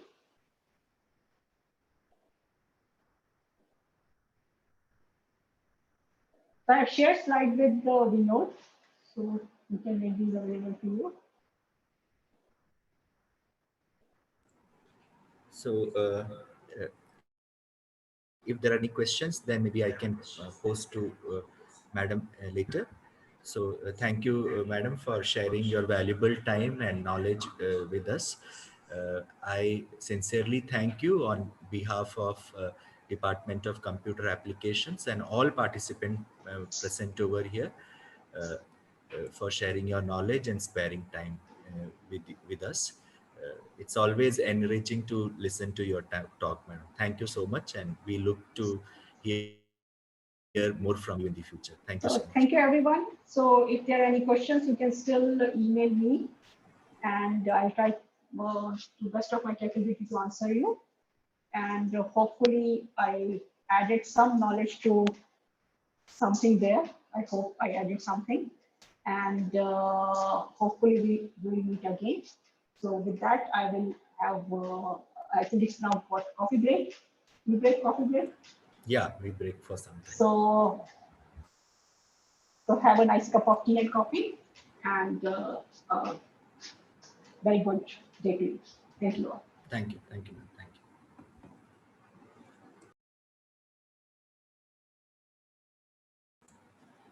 So we'll take a half an hour break. By 11:15, we start our next talk. Uh, yeah, we'll send the attendance and feedback in the chat window. So the next talk by 11:15 by Dr. Ponnurangam Kumaraguru from IIIT Hyderabad. So we can join by, let's say, 11:10 or so.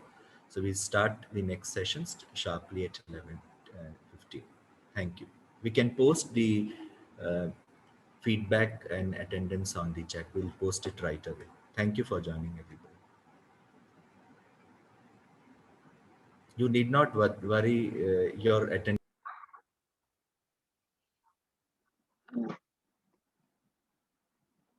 Good morning, all. Today we have Professor Ponnurangam Kumaraguru as our speaker. A brief profile of Professor PK. Professor Ponnurangam Kumaraguru is a professor of computer science at IIIT Hyderabad. He is a visiting faculty at IIT Kanpur and an adjunct faculty at IIIT Delhi. Professor PK is an ACM India Council member and the chair of the Publicity and Membership Committee of ACM India. PK is a TEDx and an ACM Distinguished and ACM India Eminent Speaker. Professor PK received his PhD from the School of Computer Science at Carnegie Mellon University, CMU. His PhD thesis work on anti-phishing research at CMU contributed in creating an award-winning startup, Wombat Security Technologies. Wombat was acquired in March 2018 for US $225 million. Professor PK was listed in the world's 2% scientist by Stanford University in November 2020. He is a Senate member of IIIT UNA and is on various board of studies and academic council of different institutes across the country. He has co-authored research papers in the field of privacy and security in online social media, cybersecurity, computational social science, social computing, data science for social good, amongst others. In addition to his contribution to academia, PK is an advisory role on various government organizations, government committees, including an 8-member committee on non-personal data by Government of India, chaired by Mr. Chris Gopalakrishnan. Professor PK and his students have played an integral role in developing a technology used by many state and central government agencies in India. Professor PK's research work regularly gets featured on news media, including print, online, and TV within India and across the world. To list a few, BBC, CBC, CBS, CNN, Doordarshan, Economic Times, Indian Express, NBC, New Scientist, New York Reuters, Times of India, USA Today, Washington Post, and many, many more. PK Spear heads ACM India's program on improving the quality of PhD students in computing in India, PhD clinic, and Anvation Setup Fellowship. In his dean's role, he manages a team of 15 faculty members and 10 plus administrative staff, including Associate Dean of Student Affairs, overseeing hostel, sports center, health center, student well-being, student clubs, mentorship programs, technical and cultural fests, etc. He was the founding head of Cybersecurity Education and Research Center at IIIT Delhi. Professor PK started and successfully manages Precog, a research group at IIIT Hyderabad. With this introduction, on behalf of Department of Computer Application, I welcome you, sir, for the session. Sir, please.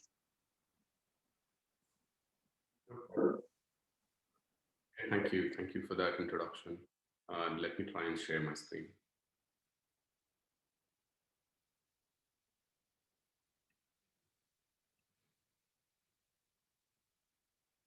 Can you see my screen now? Yes, sir. Okay, thank you.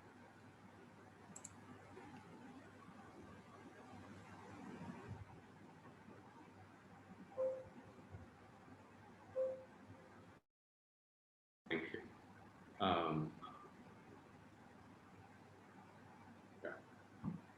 You should be able to see the entire Yes. screen now. Yeah, thanks for the invite for this talk. And yeah, it's actually nice to already see, like, I saw like number crossing 100. I don't know what is the total number of participants expected, but having 100 people is pretty nice. Hopefully they're not all bots.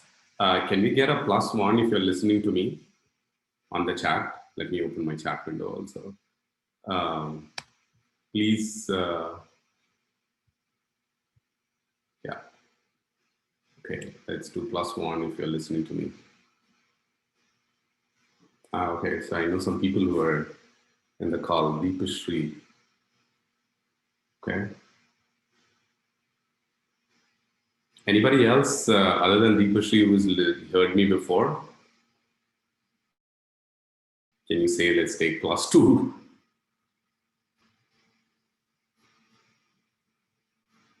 Okay, so only Deepashri has heard me before. Very nice. Good.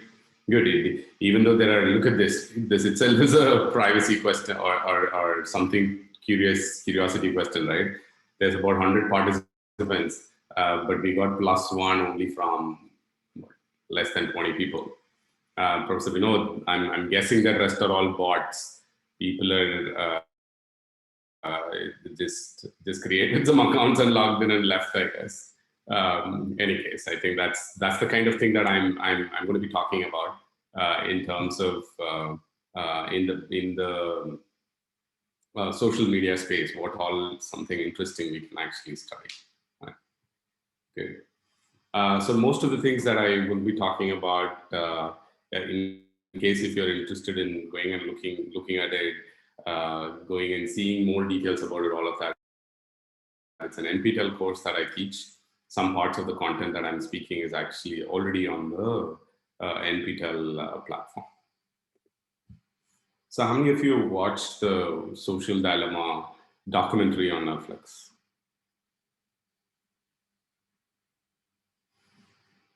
Nobody? Oh, wow. So how many of you have Netflix account? Can you do an N if you have a Netflix account?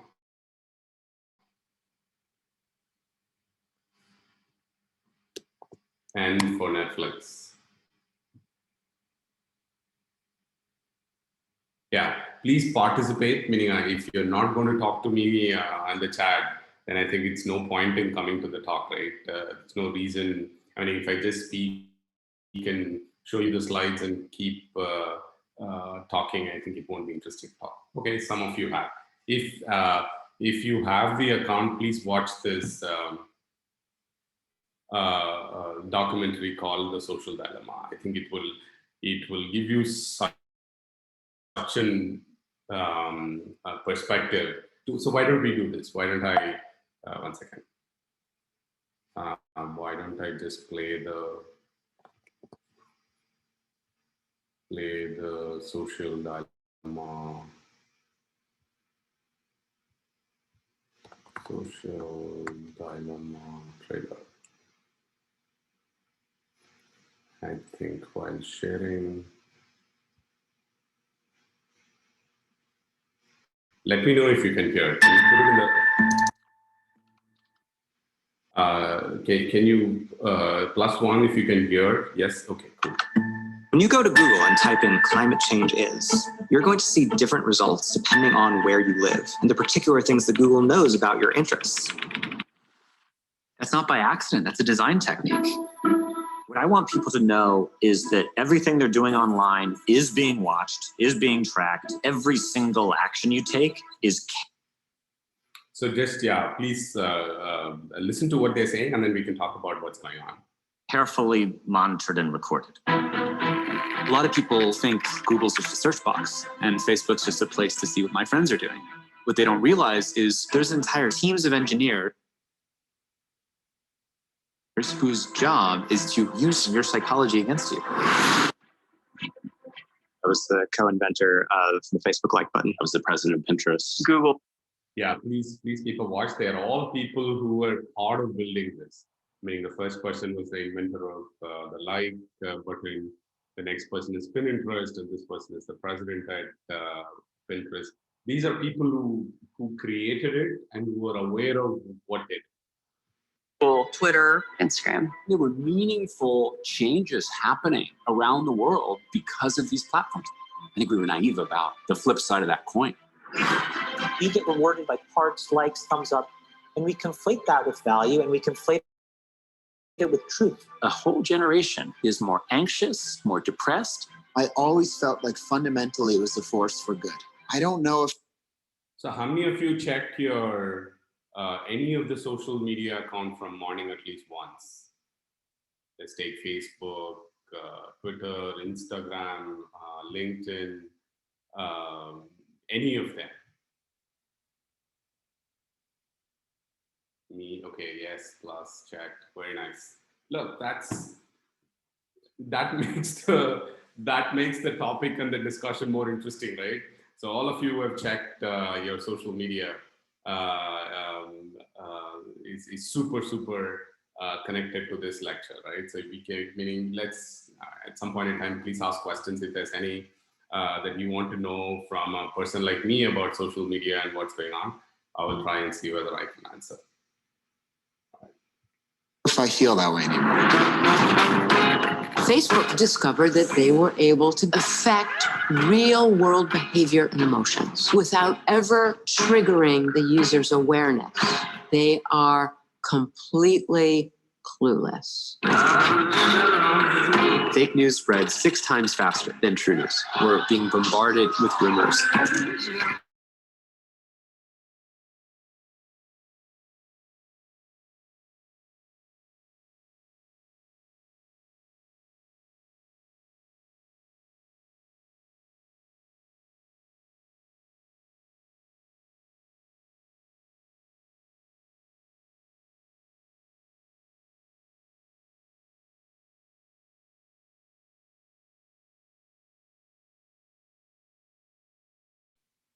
Okay, would be nice to have conversations with such control the population of your country.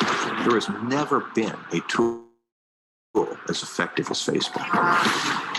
We built these things and we have a responsibility to change it. The intention could be, how do we make the world better? If technology creates mass chaos, loneliness, more polarization, more election hacking, more inability to focus on the real issues, we're toast. This is checkmate on humanity.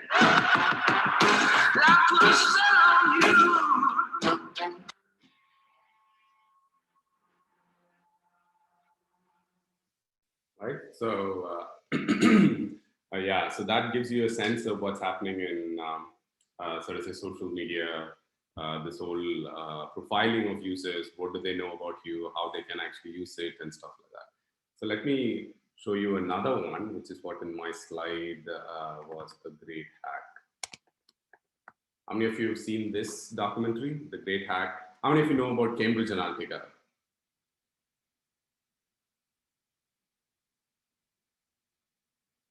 Cambridge Analytica, what happened, why Cambridge Analytica is important. No, nobody knows about Cambridge Analytica. Okay, Facebook, American elections, very nice. Some nice set of keywords, Facebook, America, elections, +1 for Cambridge Analytica, yeah, okay, cool. No, okay. So for people who don't know, let's watch this and then we can talk about it more if you need. So here is the trailer for The Great Hack.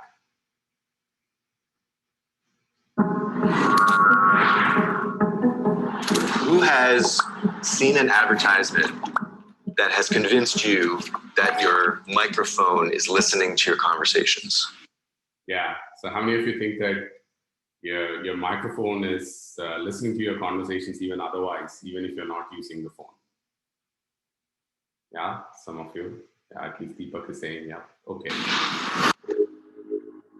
All of your interactions, your credit card swipes, web searches, locations, likes, they're all collected in real time into a $1 trillion a year industry. The real game changer was Cambridge Analytica. They worked for the Trump campaign and for the Brexit campaign. They started using information warfare. Cambridge Analytica claimed to have 5,000 data points on every. So just a technical detail there, 5,000 data points, right? Which is, so if you take, let's take Rexy, right? Rexy may have some social media handles. 5,000 data points is basically saying that 5,000 different pieces of information about Rexy. What book she likes, what color she likes, what is the date of birth, what movies does she like, what hero does she like, right? So all the kinds of interactions that Rexy may have on social media is what Cambridge Analytica collected. Every American voter. And just think about it, we ourselves may not be able to list 5,000 data points about ourselves, right? Right? So it's yeah, that's the level. I started tracking down all these Cambridge Analytica ex-employees. Someone else that you should be calling to the committee is Brittany Kaiser. Brittany Kaiser, once a key player inside Cambridge Analytica, casting herself as a whistleblower. The reason why Google and Facebook are the most powerful companies in the world is because last year data surpassed oil in value. Data is the most valuable. Yeah, so that's another big point, that the transformation that has happened, right? For FDPs like this, where they're calling people like me to talk about data, talk about sort of say problems and solutions within the data, is because of this, that data is become the most important thing, right? Earlier, oil used to be the way that economies used to be defined. Today, data is what is defining the economies and the value of economies. Valuable asset on Earth. We targeted those whose minds we thought we could change until they saw the world the way we wanted them to. I do know that their targeting tool was considered a weapon. There is a possibility that the American public had been experimented on. This is becoming a criminal matter. When people see the extent of the surveillance, I think they're going to be shocked. And I still fear for your life. Yeah. With the powerful people that are involved. But I can't keep quiet just because it'll make powerful people mad. Data rights should be considered just fundamental rights. This is about the integrity of our democracy. These platforms which were created to connect us have now been weaponized. It's impossible to know what is what, because nothing is what it seems. Yeah, so both of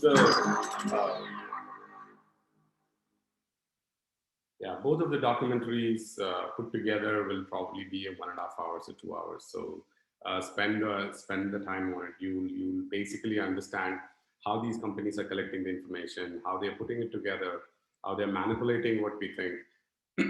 For people who said that they check the social media from morning, I'm sure you'll be able to relate that you kind of spend, let's take 10 seconds more on one of the posts, right? You're basically flipping through the post on, let's take, I don't know which platform you check.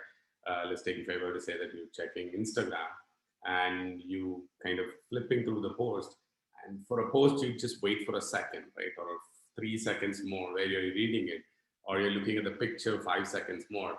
They know that you're actually going to, you like that post, right? So they can manipulate the content that you're actually looking at depending on your own user behavior, right? And I'm also sure that you would know that these kind of platforms can, that's why the Google example in Social Dilemma, where you're searching for something and then next day you will probably get a Facebook promoted ad about something that you searched for. Let's take you search for weather in Hyderabad. Tomorrow you may get a Facebook a news feed promoted ad saying tickets from Kerala to Hyderabad or Trivandrum to Hyderabad slashed by 1,000 rupees, right? So that's the kind of things that happens when you put these all data together, right? Yeah, Deepak, I know, eagerly waiting for data protection bill. People have been waiting for more than 10 years now. So yeah, so let's see how things are for people who don't know what's data protection bill. Deepak, do you want to say what the data protection bill is? If you, I don't know whether you can unmute. Can you unmute and speak?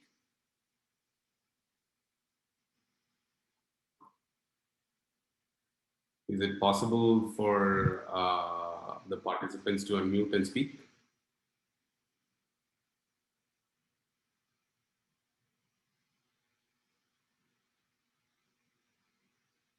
Yeah, Deepak, can you unmute and speak? Or no? It's, the administrators have to. Yes.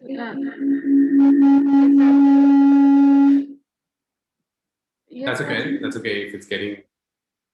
That's okay. Don't worry about it. Yeah. So it will add cap to on all the data shared over multiple companies. Yeah, we'll see. We'll see what all happens when data protection bill comes. Data protection bill, for others who don't know, it's the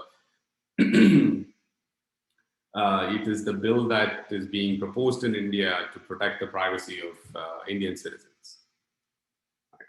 So there's been privacy acts and laws across the world. India has a few bits and pieces of privacy protection for us, but having the data protection bill will bring all the privacy protection together. Okay, so let's move on. Any questions still here? Questions or things that you want to know as of now?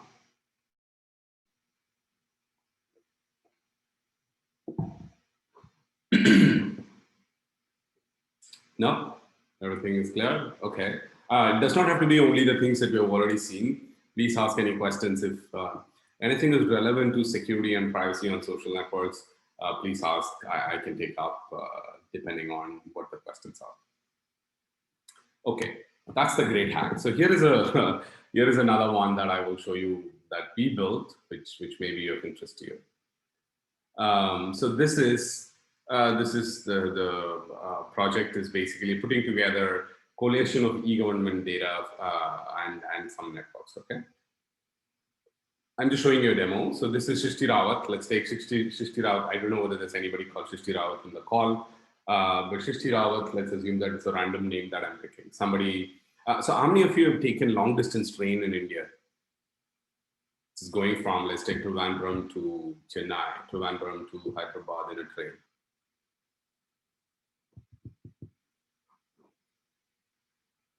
That's it. Only one person has taken the train. Wow. India has become richer country, so all of us are taking flights. Okay, long time anyway, everything is more than 2 years now. So Bhopal to Bangalore, oh, nice, right? So when you take this long distance train, there are there are some pieces of information that is outside the compartment, right? Which is sort of say a PNR, a unique number, from where you're traveling to where you're traveling, your first name, last name, full name, and gender, right? That's what is available on a compartment, right? Just think about it, right? So for Abhishek, Snehal, Nisha, all of you, right? Just think about this. When you're getting into the train, have you ever thought about how you can actually use or misuse that information? Any thoughts on how somebody can sort of say use or misuse the information on the compartment? Have you ever thought about it? If not, can you think about it right now and tell me if you were now getting onto the train and have this information, what do you think you can do? Or what do you think a person like me can do? Can get more details by searching the name and editor. Very nice, super nice. Never thought data can be misused. Snehal, here's what it is. Snehal, let's take that you are going on the train, right? And I'm also getting onto the train. And I see that Snehal Chitale is getting into the train, going from Hyderabad to Trivandrum, right? Yes, the social engineering somebody is saying, right? So I can actually look you up, Snehal. I'm showing a demo of a platform that we built to look you up on something, but look at this way. I can actually look you up online on social platforms and actually make conversations starting with you, right? Oh, Snehal, you are the person who, do you have a brother who studied in the school, right? Because I probably went and looked at LinkedIn and saw that Snehal Sitale has a common friend with me and then something like that. So I'm going to show you an example, but that's the scenario that I want you to keep in mind when how you can actually use the information that I'm showing. I'm going to make an assumption here that Srishti Rawat is in my train, because this is the data that was collected for Delhi residents. So Delhi people is what we can search. Okay, so Srishti Rawat is a name, a random search, and I don't know this person, completely random, right? Just train.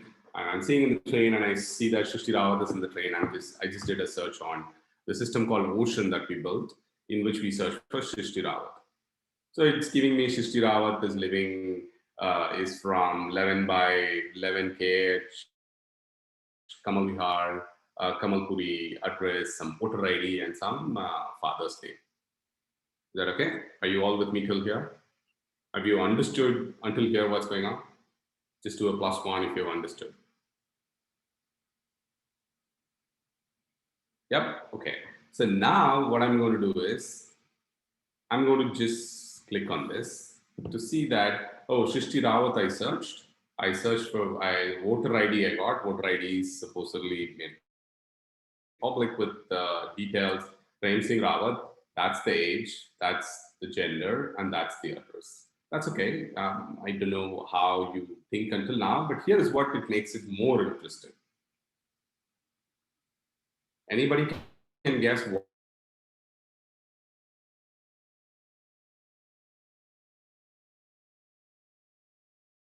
this is now?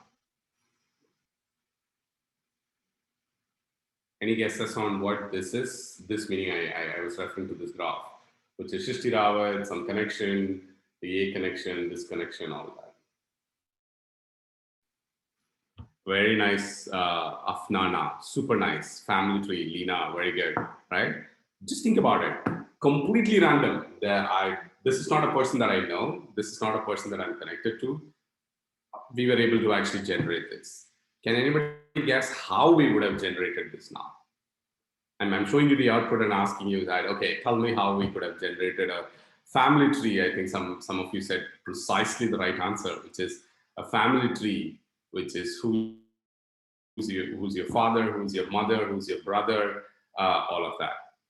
Right? Deepashri is saying, Deepashri, have you listened to this talk or have you seen these slides on NPTEL? If so, you should keep your mouth shut. right? Okay, good. If not, that's nice. So if you see Shrishti Rawat, let me walk you through what's happening here. Shrishti Rawat, right? Shrishti Rawat is what we searched, right? Shrishti Rawat is connected to somebody called Prem Singh Rawat, who's a 55-year-old. What is the relationship between Shrishti Rawat and Prem Singh Rawat? We know that it's father, right? Earlier father's names here. That's a father. Who is Rakesh Singh Rawat now? Voter ID this much, age 33. What's the relationship between Shrishti Rawat and Rakesh Singh Rawat? Brother, very nice, right?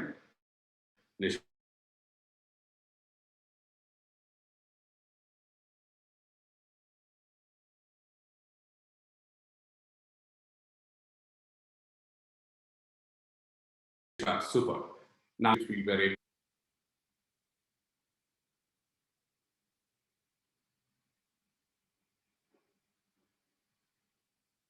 Satya Rawat and Prem Singh Rawat. Boy, mother of whom? DCHUSAT. Mother of whom? Shrishti. Very nice, right? So therefore, so what is happening is, this is, so just look at it. When I get into the conversation again, we thought Snehal was in the train, right? If Snehal was in the train, I will get into and then say that, oh, do you know Rakesh by any chance? Rakesh and I went to the same school. There you go. The conversation, then I think rest will be history from train from Hyderabad to Trivandrum or Trivandrum to Hyderabad. Probably the entire conversation I may be boring Snehal about different things. Is that making sense? So how did we generate? I think one of you answered it. We generated this data by looking at the publicly available voter ID. And it's not just voter ID. Voter ID is just one example that I'm showing you here. And how we were able to generate the family tree is because in the voter ID, there is always a address, there is a name, that's like, take my name, and there's somebody else's head of the family's name is also there. In this case, Prem Singh Rawat is a unique name in all of their 4 voter ID. And that's not the only reason why we can put together, because there may be many other Prem Singh Rawats. The other important component that we make sure that they're all living together is because of the address. The address and the father's name or spouse's name, husband name, is what we used to connect this, create this family tree. And this family tree was generated by a program. It was not done by a human being. We have programs written which can automatically look at the voter ID card that is publicly available, and then it can actually generate the family structure around it. Is that okay? Did that make sense? How many of you think it's scary? How many of you think it's scary? Lena thinks it's scary. That's it? Afnana, me, okay. I'm assuming others are, yeah, okay, few more, okay. Yeah, it definitely looks scary. I mean, when I started looking at this, I was like, whoa, what's going on, right? You can generate such, imagine how far you can go, because just think about it, right? If you can just see this part, let me tell you what else we can actually show you. So if you, right? So if you can look at, we can also now connect Shrishti Rawat to our social media profiles, right? We can say that, oh, look, let's look at Shrishti Rawat's different social. So if you look at it here, we collected more of it, and we also have social profiles. You can go actually and look at Shrishti Rawat's social media profiles and actually get it. And that there also we've done some research. Some of my PhD students have already done this kind of work, which is to give, if you give input as Shrishti Rawat, she can actually find out what other Shrishti Rawats are there and other social media platforms these accounts are. Every other person can get such data. Unfortunately, no, Snehal. This is set up on our server and it's only behind a firewall. And we have tested this and kept it, because otherwise you will, otherwise it can be misused, right? My job is to show that these things can be done, proof of concept, and I think because the way, so any suggestions on how to solve the problem? Any thoughts on, let's take if we have to stop PK to draw this family tree, what kind of solutions do you think we can build? That's why the important thing is, right? It's not about showing the problem. It's about actually what solutions to build. I mean, we are problem solvers, right? We are not problem, so to say, creators or to show problems. How? DCA, I don't know who's speaking in DCA, but anonymity, but I think these are buzzwords. Tell me more. Anonymity, what anonymity? Just think about, how did I go collect it? Okay, Rafida is speaking, nice. So Rafida and others, just think about how did we collect it and how can you stop PK from collecting it? I think that's where the solution is.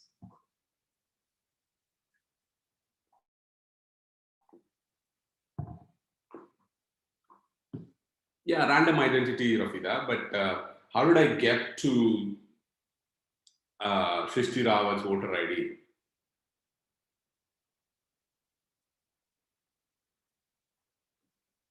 No? Nobody's got that part? Okay. Authentication of collector. Very nice, Veena. Super. So let me interpret what Veena is trying to say. So when we started with Shrishti Rawat, we took the name Shrishti Rawat, went to a website where government is hosting the voter ID cards of people. We gave the Shrishti Rawat as input there, right? And then we got some output from there. So when we gave the input and when we got the output, it could be stopped, right? I'm sure you can think of methods. You can put a captcha, you can put, oh, if you're asking for Shrishti Rawat, tell me your date of birth, which PK will not have, right? Or tell me your father's name, probably figure out somewhere else, but mother's name, give me your mother's name. It's harder, a little harder. It's not publicly available generally, right? If you have these checks and balances in different systems, then it will be very hard for PK kind of a person to go put this information together. Is that making sense? Captcha, it could be even just a terms and conditions. Terms and conditions on the website should say that nobody should collect the data. You cannot run a program to collect the data. If you collect the data, you can't really share it with others. You can't put them all together, blah, blah, blah, blah, blah. There's like set of terms and conditions that you can put on the website, and therefore PK cannot put them all together. Terms and conditions, captcha, ask for some information only I know, only the user would know, only the Shrishti Rawat will know, only the Snehal will know when they're actually accessing the voter ID card from their website. Is that okay? Does that make sense?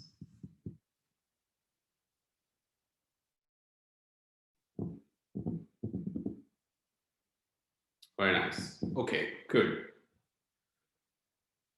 So that's it. Only 2 people have understood it. Okay, nice. Let's move on.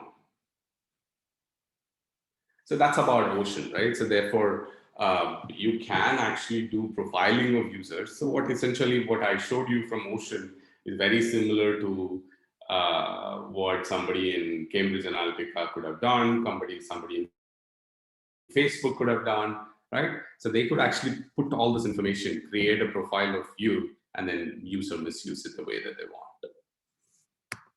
Okay. How many of you voted in 2019 elections?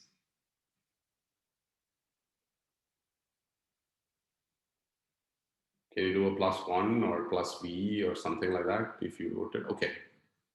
Many of you that voted. There was something very interesting this elections, right? This elections was very, very different from the past, which is where the social media played a big role.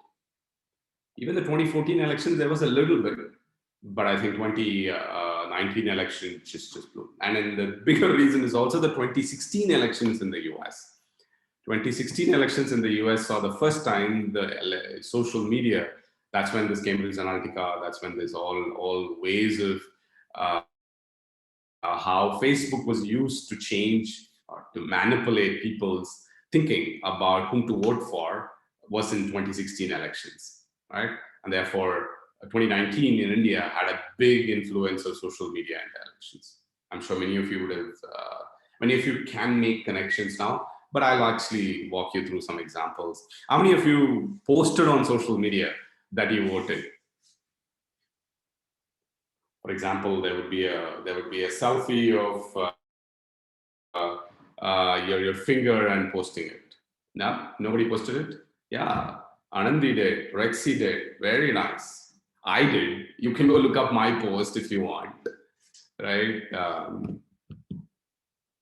And then we do it for various reasons. No, I wanted to show my friends that I did the duty of casting the vote. I wanted to show the political party that I actually voted. I can tag them. All of that could be a reason. And there are like this time the first-time voters. I'm sure some of you are first-time voters this time. If you're PhD students, the first-time voters number was very high this time, and that also influenced the social media, because they are the ones who are very active on social media, right?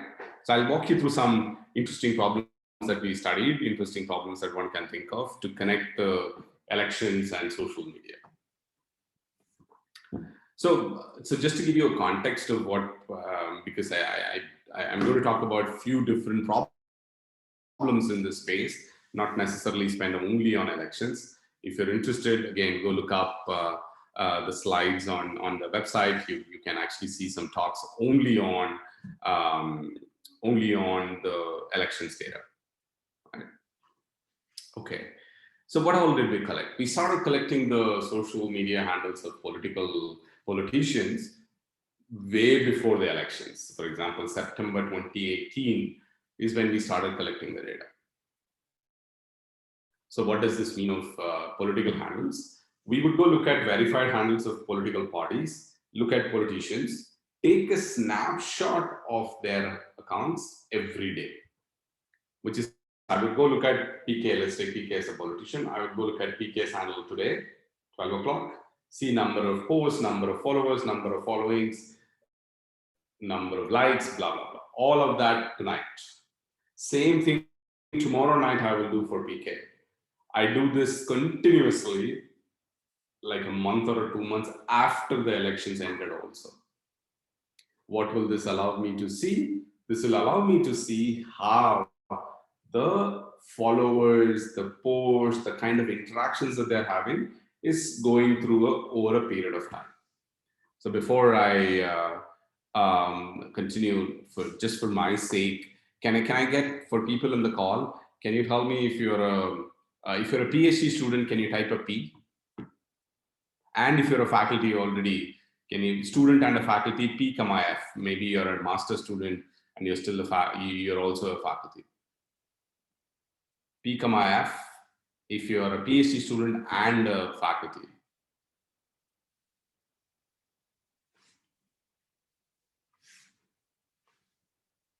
Okay, just P if you're a PhD student.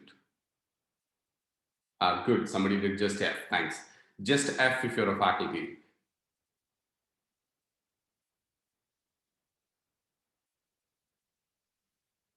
Okay, there's a lot more faculty than just, okay, it may not be. I think it may be the case that many of you are PhD students and faculty.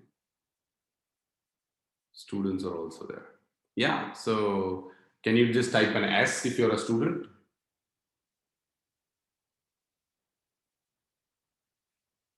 Okay, so there's S. Okay, so there is, okay, good. There's a lot of students, I guess. Nice. So for students, I think particularly, okay, so the topic I wanted to know this distribution to also get students to think about collecting these kind of data. I think the most interesting thing is about how do you collect these kind of data? What are the methods? Can you actually do something cool with it? Cool data collection and all of that. Please explore, if this area is of interest to you, please explore how to actually collect these kind of data, what kind of data will be helpful, all of that, right? There are very, very easy ways to collect some of this data. So the snapshots. So we collected the snapshots, okay, for the politician. We also collected the hashtags. So for example, the official hashtag for elections was hashtag Lok Sabha elections 2019. But there were many other very popular hashtags that were used. Some of them are at the bottom of the slide, which is hashtag elections 19, hashtag general elections 19, hashtag general elections 2019. There are many, many hashtags like this that were floating around on Twitter, on social media during elections, which we collected also, which is look at a hashtag, find a hashtag, go collect all the posts of that hashtag. Are you with me until here? Because this will help you to understand next couple of slides. Understood how we collected the snapshot, how we collected the hashtags.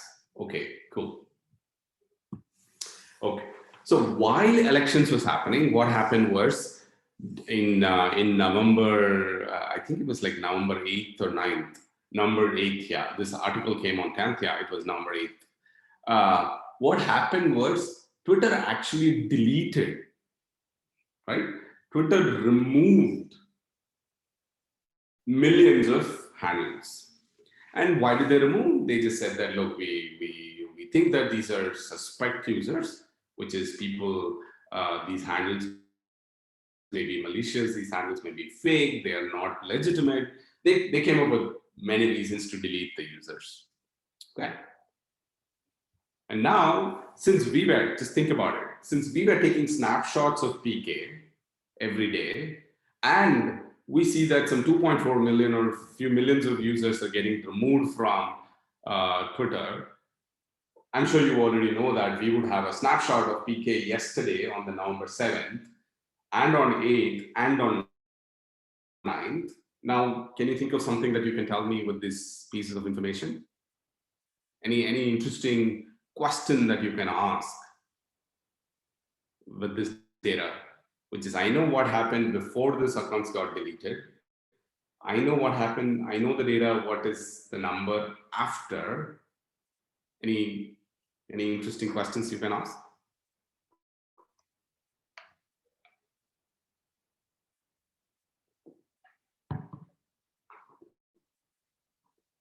No? Why not? Why not? So let me make it more specific. I was just a little ambiguous just to make you think. But let's take that. I know PK's followers yesterday was 1,000. Okay?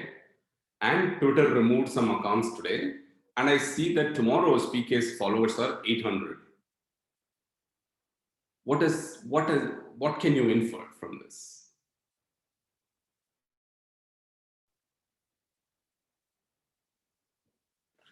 What can you tell about these 200 users?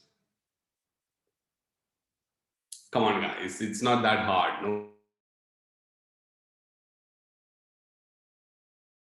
this is, I'm not asking understanding of what you have on a topic. Look at that, Jibin just said the right answer. Can we all clap for Jibin? I think this, Zoom has a feature for clapping, right? Can you guys all clap for Jibin? Jibin? Yeah, I see only one, but I'm hoping that more claps will come. All right. So just think, these are all not hard questions that I'm asking, right? So 200 are fake or 200 are suspect. The argument you can give is that, oh, Twitter is calling suspect.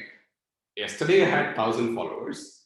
Tomorrow I have, when I collected the data, I see only 800. Beach May, Twitter removed some million users, of which this 200 is part of, and therefore this 200 went away from my account. Usually every day 200 for unfollowed handles don't unfollow you. 1 or 2 I can understand, but 200 would not have unfollowed in one day. So there's a high possibility that the number of followers that dropped are the fake users, are the suspect users. Is that okay? Everybody's here with me? Yeah, okay. Now, so I kept using the word PK as a handle. Now think about if it was actually a politician. So here's a politician's handle that we were trying to analyze.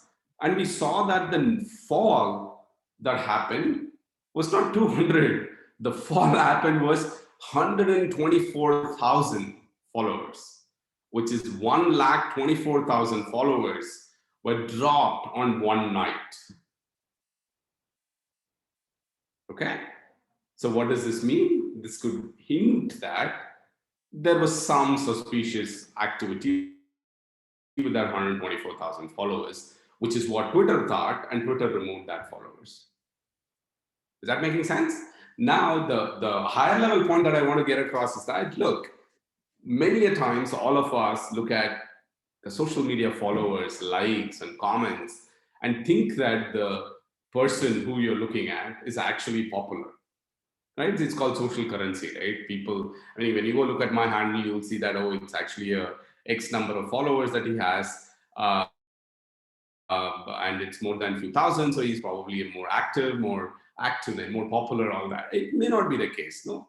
I don't know whether how many of you want. Later in the slides, I actually have some websites that you can see where you can get free followers, where you can get like for like, which is you like one post, you'll get like X number of likes on your post. Same with followers. You can do free. There is a freemium market and a premium market, which is that you can get accounts for free to follow you, and if you pay some X amount of dollars, you get more number of followers to your account, and those followers will also like your posts, share your posts, comment on your post. All that also will happen. So the point I wanted to get across is that the social currency that we seem to be thinking, that popularity on social media is influential or is an influencer, may or may not be the right conclusion to make.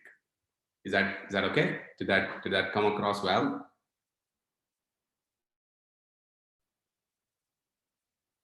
Yeah. Okay. So at least Veena and Rafida is saying okay. Okay, good. So we can actually do more. Actually, some of my students actually did more with this social media data from elections. One of the students is still analyzing the campaigns on social media. One of the biggest campaign that we have seen is Mavi Chaukidar. I'm sure many of you remember, recollect what happened, right? Hashtag Mavi Chaukidar was used. And then when hashtag Mavi Chaukidar was used, lots of people actually started doing many other interesting things, right? Which is started adding Chaukidar in their username, started adding Chaukidar in their profile information. Handles got changed with Chaukidar. There's like phenomenal amount of changes that happened because of Mavi Chaukidar. Right? So that's the level of impact that could have. So now you can also study how the social media influence has happened or how campaigns are done on social media, particularly these kind of campaigns, Mavi Chaukidar. So that's one thing that, for example, how many people changed their username during the elections, how many people changed the name during the elections where they had a Chaukidar. All of this can be interesting questions to ask. If given that many of the students are there and given that there are many of PhD students who are also faculty are there, if you're interested in doing if you're interested in anything that I'm speaking, feel free to reach out to me. That's the first one. Second one is all the data is made public. Data, code, systems, papers, slides for the papers, all of them are public. Feel free to take it from the website and use it as you like to be used. Here is another interesting thing about elections itself. So given that some of you said you posted on social media about elections, only few said, I'm also guessing that many of you are not answering the question, because only like few people end up answering, and it's the same set of people, right? Same set of people like Jibin, Rafida, Veena, all of these people are the only ones who are coming back with answers. Rest, I'm sure you're happily sitting in your sofa at home. Yeah, good to be there, and probably even one head you're having this Zoom call headphones, another you're actually speaking to your phone, or some of you may have even given it to your kid saying, "Your professor kuch bol raha hai, just listen." My handle will be logged in, and the organizers will think that I'm actually listening, but I'm not listening. I'll go to my home things and not really care, listen to the talk, which is probably happening. We can't really measure that, right? No organizers can actually measure that. That's the reason why I keep asking questions, so that at least some of you speak. Right? Okay, good. Now that I've intimidated some of you, even this, your kids may be listening, even this, somebody may be listening, right? It's not you who's getting intimidated at all. Okay, so for those of you who posted on elections on social media, here are some interesting things that you can study. I'm sure you would have heard about secret ballot. What is a secret ballot? What is a secret ballot in elections for us? Any idea?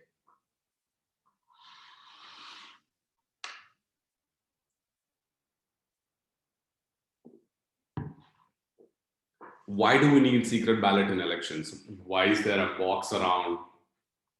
Why is there so much of protection when you when you cast your vote, and when it is stored before counting? There's like a lot of police protection to the data, to the votes and all that. Why?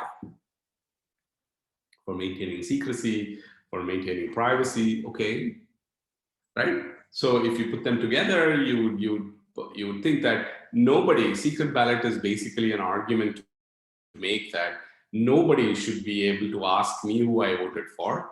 Nobody should be able to know who I voted for. That's what I think all of you are referring to, privacy and secrecy, right?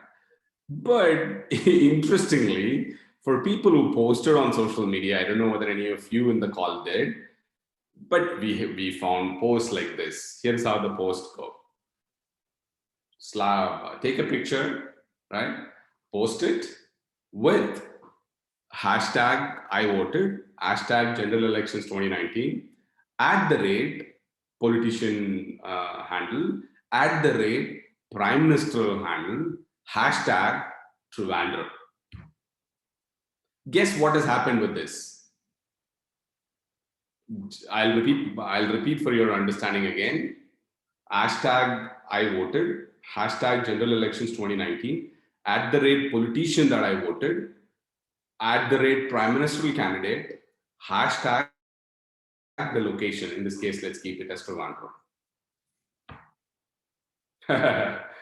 We can make guess, Nehal. Why do you need to make guess, Nehal? The person has openly given it away, right? No need to guess. No, if I'm saying politician handle handle, you can get information who I voted for.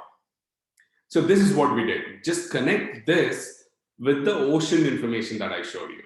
So if you look at in the middle of the slide, the left one is the tweet. And then from there, we went to actually voter ID information on the right, which is eventually somebody could knock at your door and say that, oh, we thought that you're voting for party A, but we actually found on the tweet that you voted for political party B. Is that possible? Do you think it will be?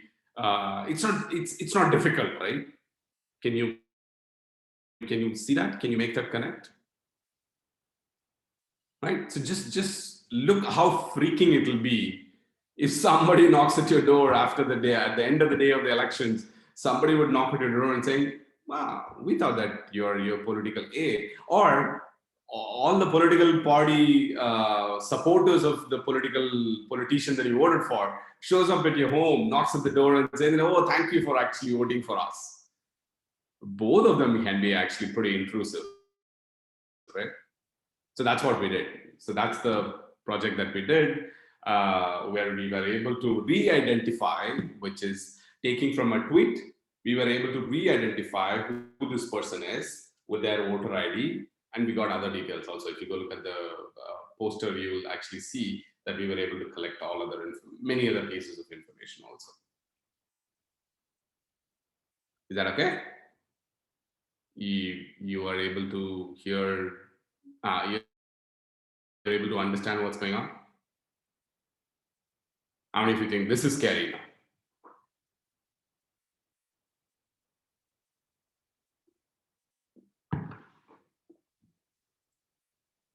I don't know what is this yes sir coming for, but the question is, does this look scary now? That somebody can actually find out who you voted for, even though there is a secret ballot, but unfortunately we ourselves are revealing who you voted for. Nobody is coming and asking us. Yeah, Lena, hopefully you're all enoughly scared. Enoughly scared now that you will not do many of these posts. So even though I work in this space, even though I actually am showing you all these scary things, I myself actually do these posts, right? So to say that, but I will just limit to myself. I'll just post the picture with just I voted, right? Or general elections 2019, just to show that it's about elections, right? But not really reveal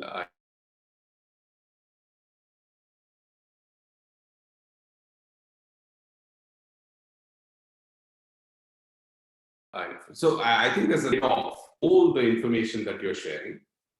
You can do what you want the social media to give you, which is at the end of this lecture, I'll take a picture. Hopefully, they said, I don't know whether all of you can actually switch on your video. We should actually all switch on the video and take a picture, and I will post it on social media saying that, oh, look, I gave a lecture with 100 participants in it. It'll be super cool, no? Right? We should actually use the social media for all these purposes, but not reveal actually personal information. That's what I'm trying to say. Post without hashtags, yes and no, Lena. So first Shamli, unfortunately, no. You can't get access to Ocean, but there are many other tools that you can actually look for. Just look for profiling tools. You will get something, Shamli. Lena, can you post without hashtags reveal not much? Not necessarily, Lena. Hashtags helps you to get to that post quickly, that's all. If you do a post without hashtag, but say that voted in elections 2019, still if I were to do a search for elections voting, I can get to that post, but it's just a little harder. Therefore, I would not say tags not much. Okay, so you're also using not much, but yeah. So it will be difficult to get to that post, but it's not impossible to get to that post. Is that okay, Lena? Did that make sense?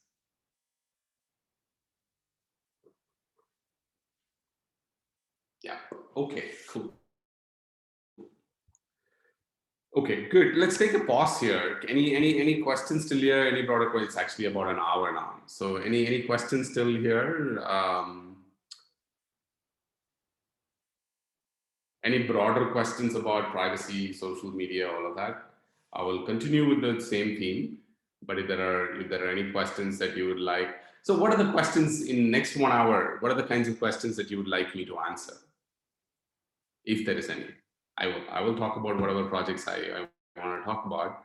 But if you have any questions, I think I can answer that, right? It may be better use of your time to know what you want to know rather than what I want you to know. Fake news identification, okay. Rafida, I can talk about that. What else?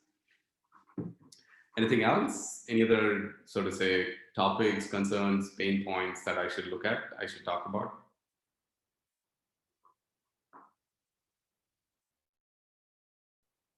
Encryption mechanism in social media. What encryption? There are platforms which are giving you, but at the end of the day, social media by definition, the content has to be public, right? That's what it is. What about Aadhaar card ID? Aadhaar card ID is not possible to get. Role of encryption in data privacy. Yes, Nehal. Encryption in data privacy. Encryption is the way that you can actually provide, so to say, confidentiality, CIA, right? Confidentiality, integrity, right? And availability can be provided by doing encryption, providing you safeguards with the data, all of that.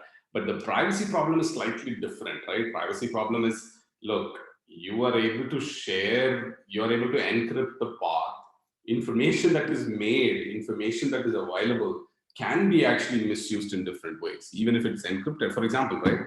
A hospital wants to do some analysis of the data that they collected. They want to actually share it to a third party. Let's take Vinita has a company which works, Vinita as a company where they analyze medical data to provide them analytics about who's coming at what time, more aggregate information about what age group comes in the morning, what age groups comes in the evening, that kind of analysis.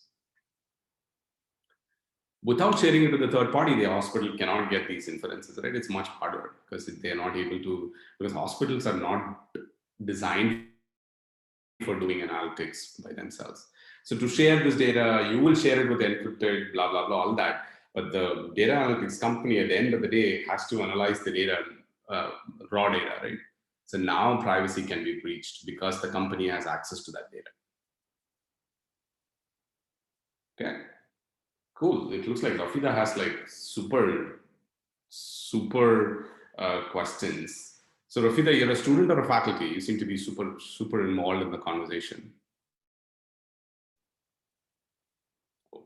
Faculty. Okay, I should speak with a little respect then. Okay, cool.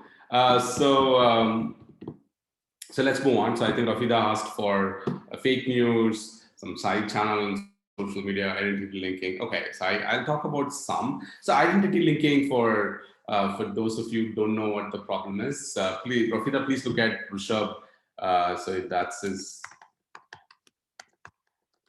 my PhD student who graduated last year. He did this work for many years where the goal was, if you find PK, right? If you find my Twitter handle, which is Ponnurangam, can you actually find my Facebook handle from the Ponnurangam Twitter handle? Important problem to solve, actually, if you think about it. One of the important problems currently is to make this identity resolution happen, which is what she's used it as linking. Resolution is because PK in Facebook, maybe Ponnurangam in Twitter, maybe my handle is pk.guru on Insta. How do you find all these 3 or 4 on the same set of people? Oh, by the way, is there anybody in the call who has already spoken about attending this FDP or will post this attending this FDP on social media, saying that LinkedIn, oh, I attended PK's lecture, or I attended, oh, I got to know about privacy.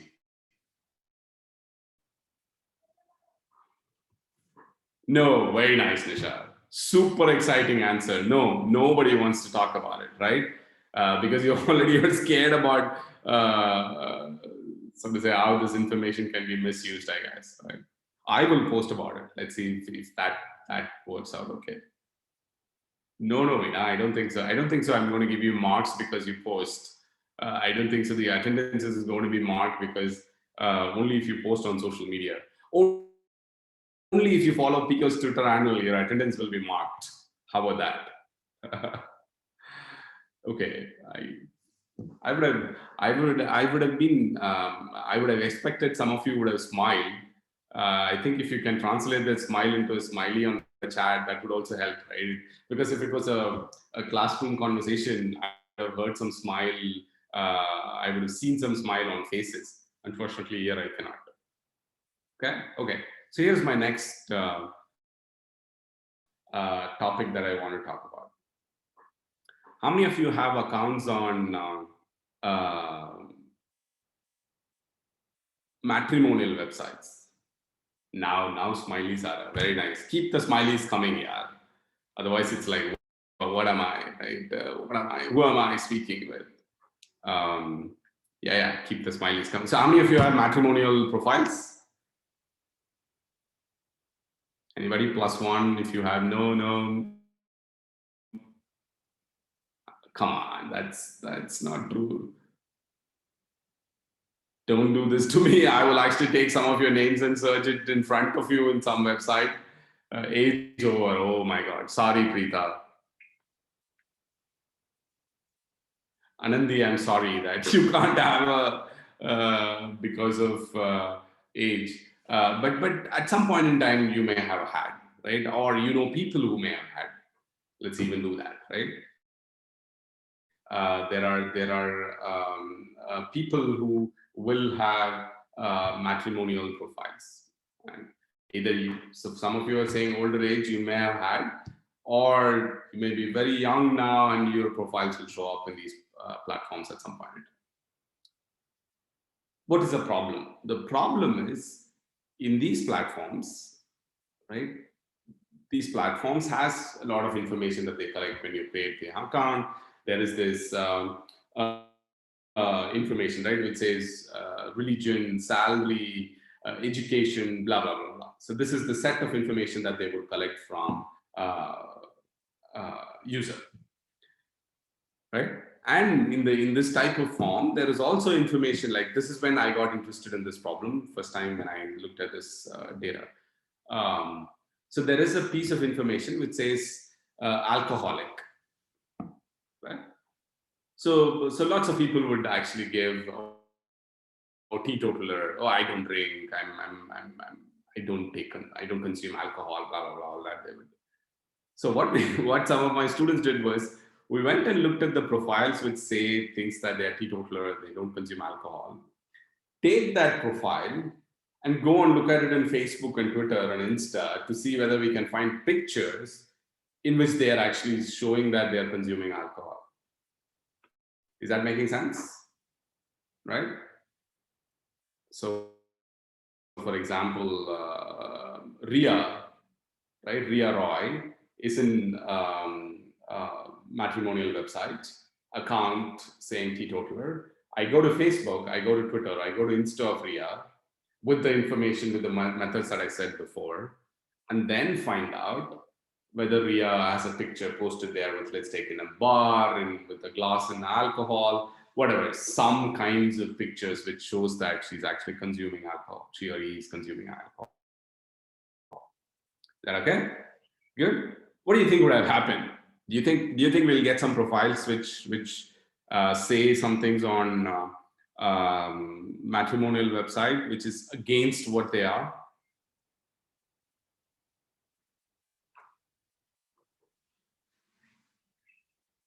Yes or no? Is the question clear? Question is, do you agree that people would put some information on matrimonial website which is not true? I think that's what Veena is saying, cheating. But can you agree that this may be happening? First, let's agree. First, let's get the baseline of all of us, and then I will build on how to actually identify what are the problems and all of that. Most probably. Okay.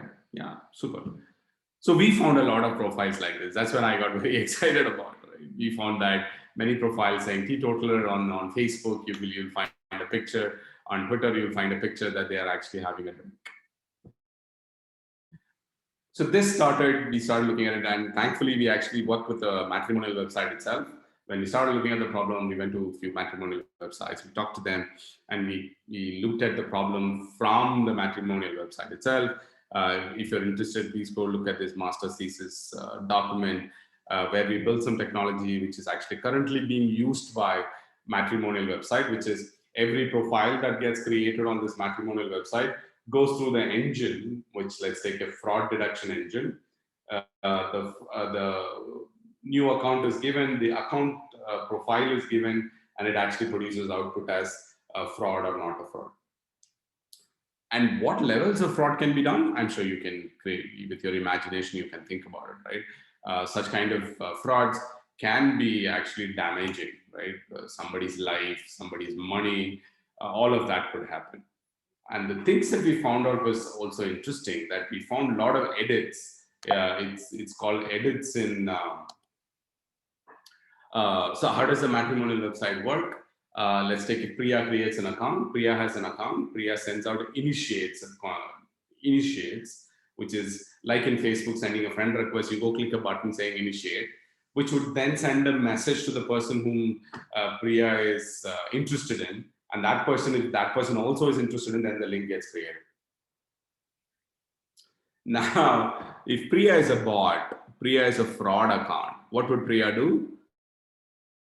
Priya would go clicking on initiates of all kinds of profiles, right? Let's take Priya was certain type of people in terms of, let's take religion, education, blah, blah, blah. You will see that this initiates is going randomly for every set of people. which is unlikely, right? In India, it's not going to, it's not very common that you have these initiates, that you have these marriages that are happening, cutting across all kinds of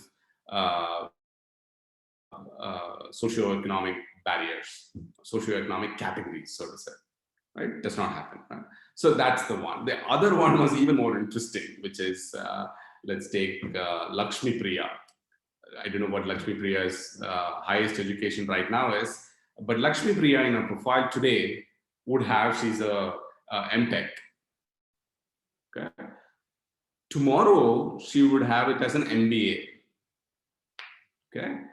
Day after tomorrow, she will have it as a PhD. Okay. 5 days later, she'll have it as MSc. What is happening? The profile, the fraud profile, is sitting and changing the education depending on the initiates that he or she is sending. Okay. So now you can sit and look at these kinds of edits and then make some judgment on whether it's a fraud profile or not. Did that make sense? And then we built so of course we built a machine learning model to use all these features, edits, network, graph, the text that they're posting, how many times they have actually logged in. All of these kinds of features were used to predict whether a handle is a fraud handle or not. Did that make sense? Is that okay? Can you do a +1 if you've understood? If any questions, please ask, but +1 if you've understood the problem of fraud profiles in matrimonial effects, how to detect it, what models can be used. Very nice.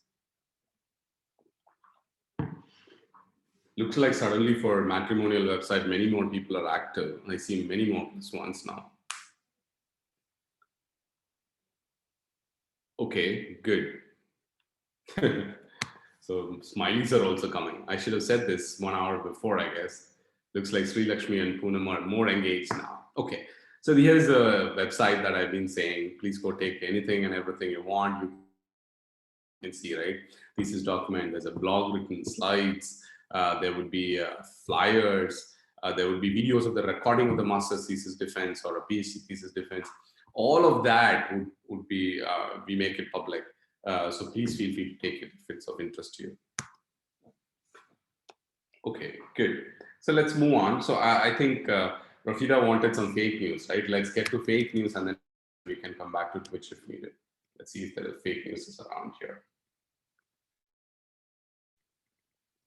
Okay, so let's do fake news, right?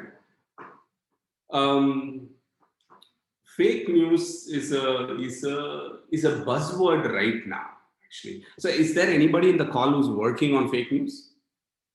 Let's take your PhD thesis, master's thesis, undergraduate project, faculty on a project, all of that. Anybody in the call who's working on fake news?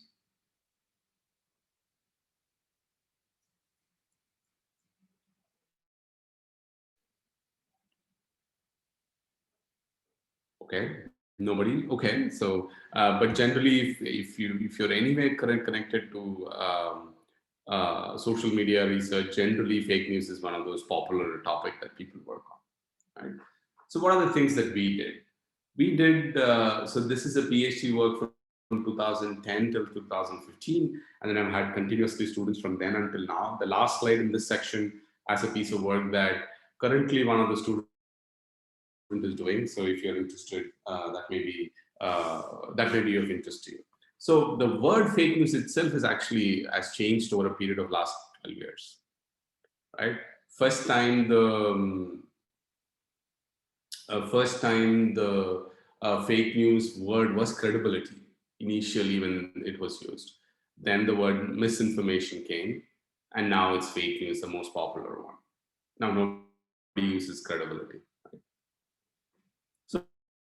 So we analyzed fake news. Fake news, I think, even in the trailer we saw, right? Fake news spreads 6 times faster more than the real news is what some claims are. We built a Chrome browser extension. There's again research papers behind it. Feel free to go look at it. But we built a Chrome extension. Has anybody built Chrome extension? Or do you use Chrome extension? Let's ask that. How many of you use Chrome? Type C if you use Chrome as a browser. Okay. In few minutes, when I'm done with the fake news, let me show you some research on Chrome browser. Let's see if that's of interest to you. Right. Super Deepak. All right. So we wanted to, we were studying this problem. So we built a Chrome extension where the right-hand side diagram is showing you that, look, if there is a tweet that comes, we will actually look at the tweet, anything that's showing on your timeline, take the tweet ID, send it to the tweet cred, which is our tool, tweet cred extension, get the results, whether it's credible or not, and then push it to the user in a form that user can actually see, which is like this. If you go to your Twitter right now, such things won't come. But if you have the browser Chrome extension added to your browser, then such kind of annotations will come, which will help you to decide that whether it's a fake news or not, whether it's credible or not. Okay, that's the first one we did, and then the next one we did was on Facebook, because Twitter and Facebook are fundamentally different, because one is more like public, one is very private. So in this, we built this tool called Facebook Inspector, which is again to say that give me a post. I'll actually use the features in the post itself, which is text in the post. Is there an image? There's also, how many of you know what this is? Do you know what WOT is? No? So it's called Web of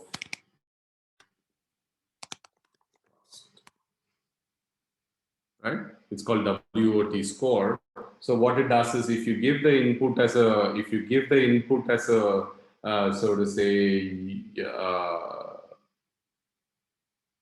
a URL, it will actually tell you how credible the URL is. The credibility of the URL can be found by many ways, right? For example,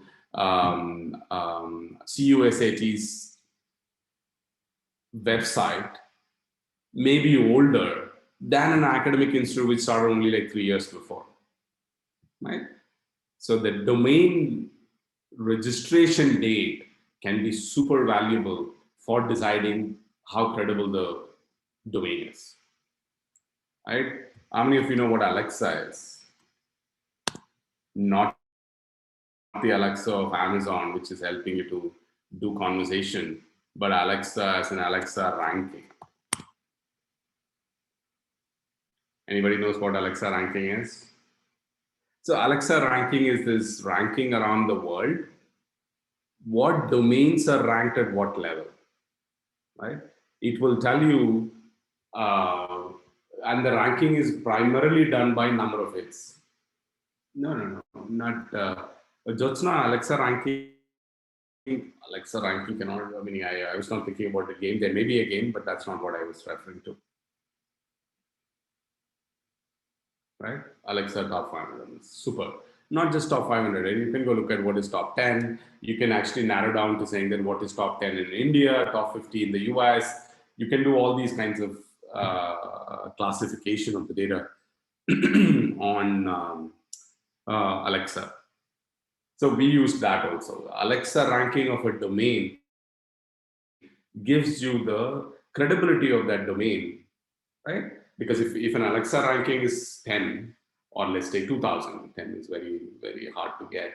Let's take if the Alexa ranking is 2000 versus an Alexa ranking is, let's take 20,000, right? The website which has an Alexa ranking of 2000 is more credible than the Alexa ranking which is of 20,000, right? That's like understandable, and that's what is we also use to make a judgment on whether the domain is legitimate or not. So this one was on the WhatsApp. Same question, which is to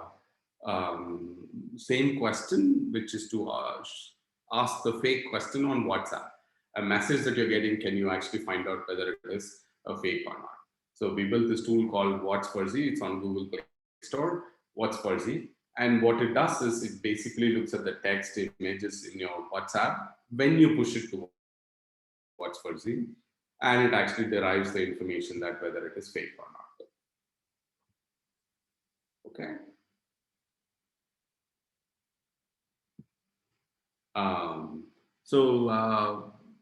Veena, we can come back to it. I don't know what question you're asking. What about chatbot and security?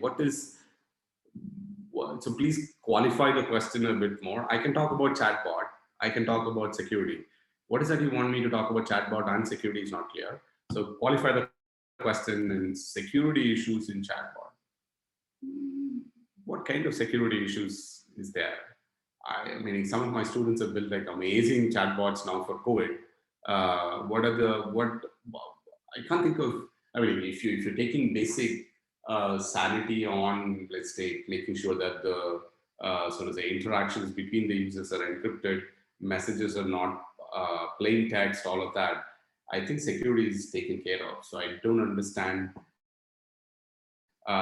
what problem do you see with respect to chatbot in the context of security. I see some privacy problems, but not really security problems. So spot fake, I said earlier, right? Spot fake is a work that a PhD student is doing now, where the question is, look, for identifying fake, we were using text, right? But there is a lot of information on image and a lot of information on videos. Can you actually use the multimodal information to identify whether it's a fake content or not? That's what this does. If you look at this part of the image, it's actually doing image here. It's doing text. From a given post, image is taken separately, text is taken separately, and then decisions are made. And then we put together to argue that which one is real and which one is fake. Same thing happens again, in a different way, which is News Archive, which was looking at saying that, look, can we actually look at news media posts for identifying whether it is fake or not? Okay, cool. Any questions? So Veena, did I answer your question? I don't know. And Rafida, is that good for fake news, or is there anything more you want me to talk about fake news and related stuff? Okay, Rafida is good. Veena?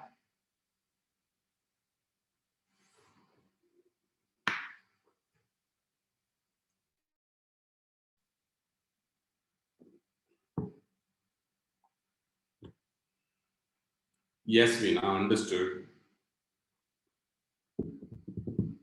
Again, Veena, security is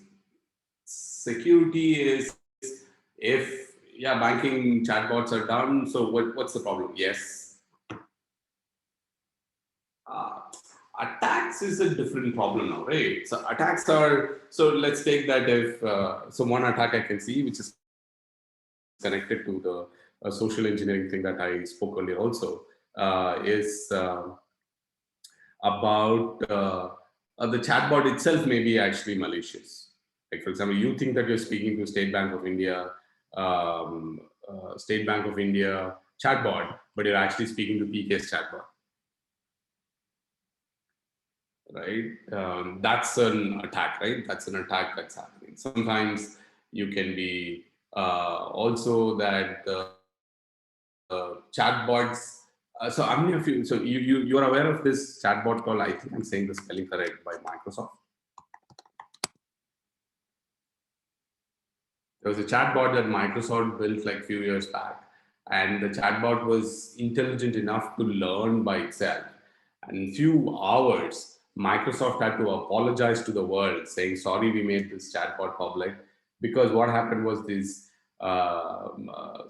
smart people started training the chatbot to recognize and talk more maliciously,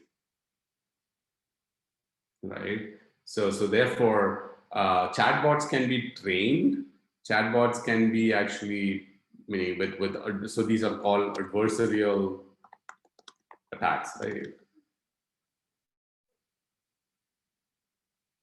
These are called adversarial attacks that can be actually, say, these models can be trained to behave in a certain way, even when you're sitting outside the model. Okay. Okay, cool. Any questions, any thoughts? Nice, Veena. Thanks for asking the question. Let me see if I can actually find out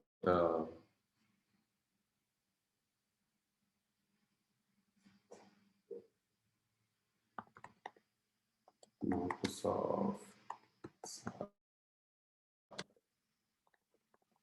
Spelling it wrong, but let's see if there's a.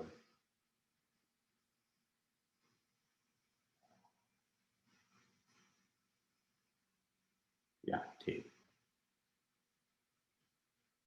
T-A-Y, right? Yeah. So let's, how long is this video?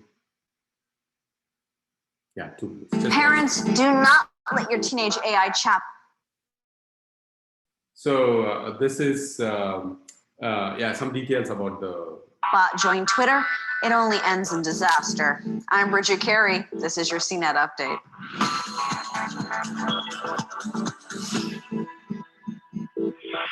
So in the last CNET update show, I reported on a new artificially intelligent creation from Microsoft, a chatbot named Tay. She was designed to speak like a teenager and learn from how other young adults talk by interacting online.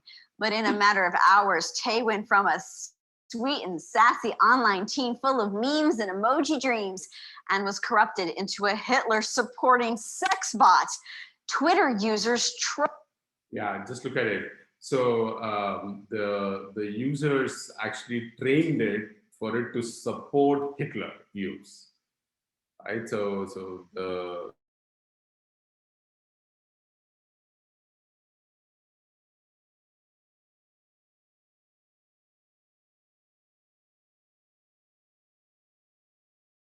machine learning models and misogynistic comments with foul language, and they also fed her plenty of political propaganda about presidential candidates Ted Cruz and Donald Trump. So in her learning process, she quickly started spewing it all back out. Microsoft turned off the chatbot and deleted offensive posts, and they're now making adjustments. If only it were that easy to adjust the rest of humanity online. If it took less than a day for a computer AI to learn this is how we talk, we should not be letting computers learn from the internet. Or what if someday an alien race observes us by looking at our online conversations? Yeah, Twitter's gonna be the reason our planet's blown up. So on a lighter note, let's talk about video games. Sony and okay, so that's what about Tay was. Okay, let's go back to, I said I'll talk about browser extensions, right? Let's do browser extensions. Yeah, so many of you said that you use Chrome, right? One second, let's make sure that I have the chat. Many of you said that you use Chrome. So what we did in Chrome was, Chrome has this large Play Store extensions, right? So when we did this work, there were about 43,000 Chrome extensions. So we downloaded all the 43,000 Chrome extensions and we analyzed it. What did we do? The analysis that we did was we kind of put all the extensions in a sandbox, which is to say that the extension will behave as it is supposed to behave when in real world, but it is only in this controlled environment that we had developed. Does that make sense? And the keyword here is sandboxing.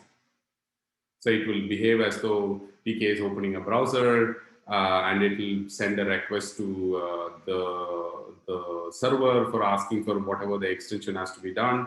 But in the process, it will keep track of every single activity it is doing. What time is the request is sent? When is the request is getting responded? What information is coming back? Is it using the internet? It's not using the internet, blah, blah, blah, blah, all of that. So it will keep track of everything that the extension is doing, but within the sandboxing design that we had developed. Okay. So when we analyzed this 43,000 extensions, of that we found 218 extensions spying. Let's define spying now, right? Spying means, at least the way we have defined it, it is actually looking at your browsing history. Essentially what it means is that when you're using Chrome and you have this extension on, then the browsing history, for example, for the last 1 hour, 1.5 hours, I've been looking at YouTube, Social Dilemma, Great Hack, all of this.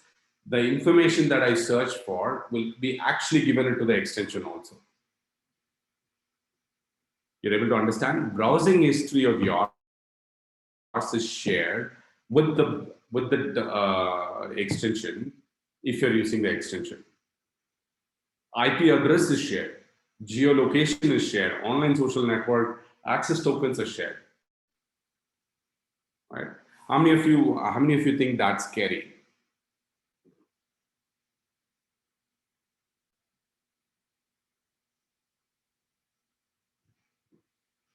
During that time, yes. So if your extension is active, Rafida, it will go. So does that sound scary, right? It does. For me, I got freaked out actually. I freaked out saying that, look, what's going on? Even though it may, and just look at it. It's only 218 extension. You can argue that the 218 is really small, but it was affecting 2.4 million users. 2.4 million users have installed this 218 spying Chrome extensions. I don't know whether any one of your 109 participants in the call are using any of the extensions, right? So yeah, so how can we identify genuine extensions? We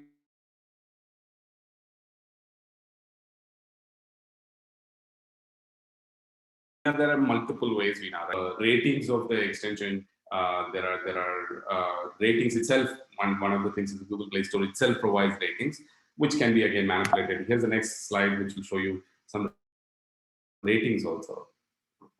So this one, x-axis is the rating of the extension, y-axis is the fraction of extension, this means that some proportion of extensions which are malicious, which are spying, are also rated very high. Just look at this. There are ratings of 5 for malicious extensions also. Right, so browser history is shared, geolocation is shared. So we also saw some extensions which were calendar extensions, right? Which is used to only manage your calendar better. We're actually sharing the geolocation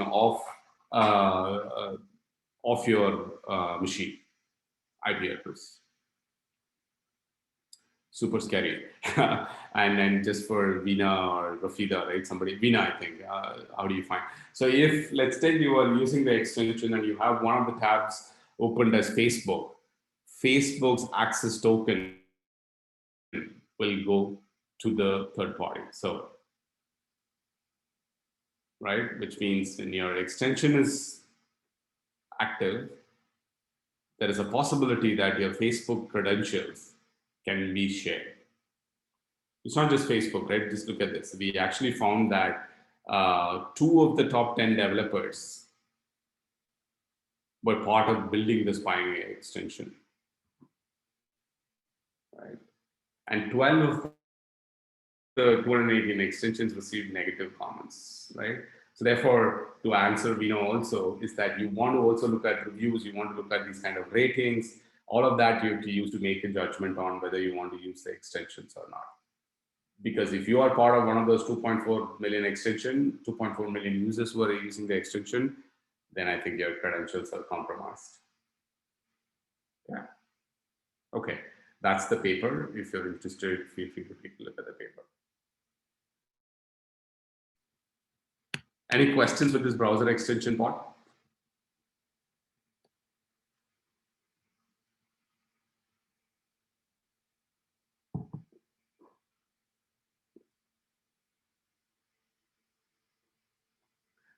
Jibin, I don't think so that was a problem. Many of the times these extensions that are being used sometimes are also vetted and seen by the parent organizations also. Many times it's not, but I have not personally seen the Google Meet attendance extension myself.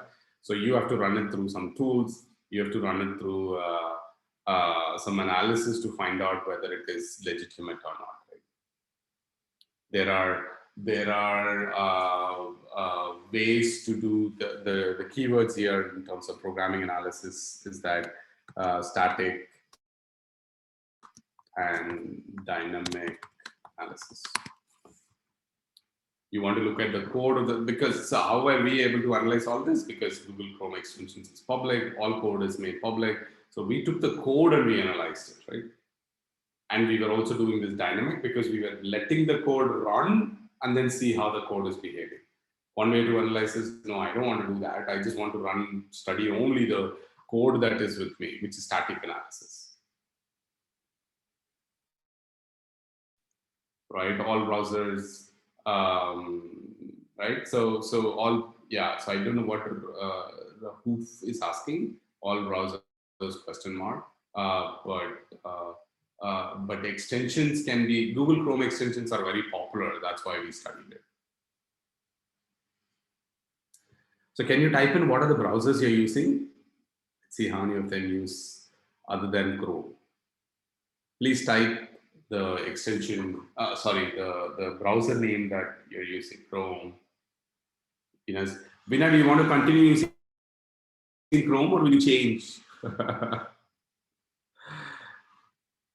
Vinay, do you want to continue using Chrome? I have to think, sir. Very nice. I have a lot of friends in Google, so yeah, so I don't think so. Interestingly, when we did this work, we actually got a chance to interact with Google also. They got to know about this work. And they actually shared. We had some interactions with them, sharing them the details that we did, and also a couple of months later when we went in, so we shared our 218 extension IDs. And then when a couple of months later, when we went and looked at the extensions, they were gone. Some of them were gone.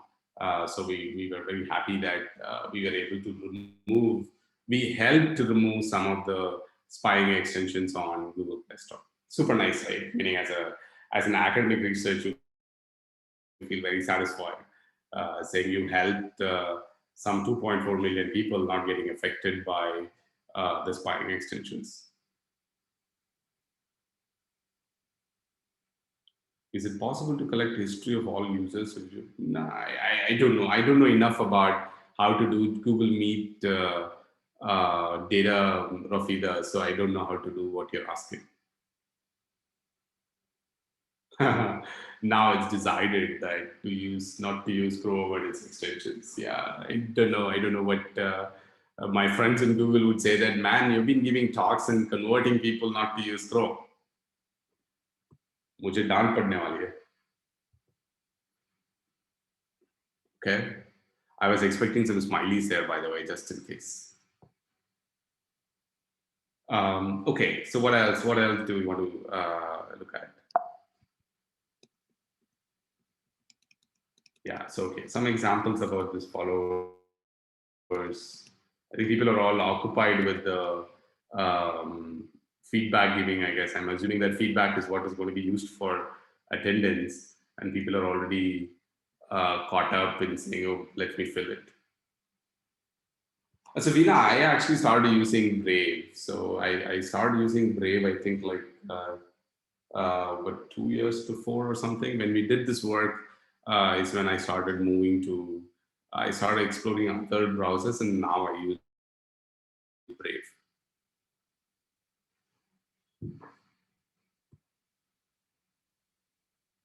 I'm not recommending Brave. I'm only saying that I'm using Brave, just to be clear.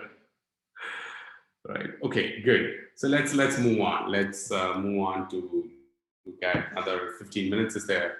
I will do about another 7, 8, 9 minutes or so. And then I will leave for open questions, pictures, all of that. Let's do. So what is the next piece of work I want to talk about? So if you remember, I said before, this whole idea about getting free followers, getting likes, which are much higher than the followers that you have, or getting fake likes, to be more simple, right? So the motivation is that, look, the same as earlier, social currency has become the way by which people measure influence, but the social currency can be manipulated left, right, and center. That's the motivation. Yeah, so for people who are interested in followers, please go to these URLs. You can get free followers for your handle. How many of you would be interested in getting free followers? How many of you would be interested in, let's say, getting some free likes for your posts?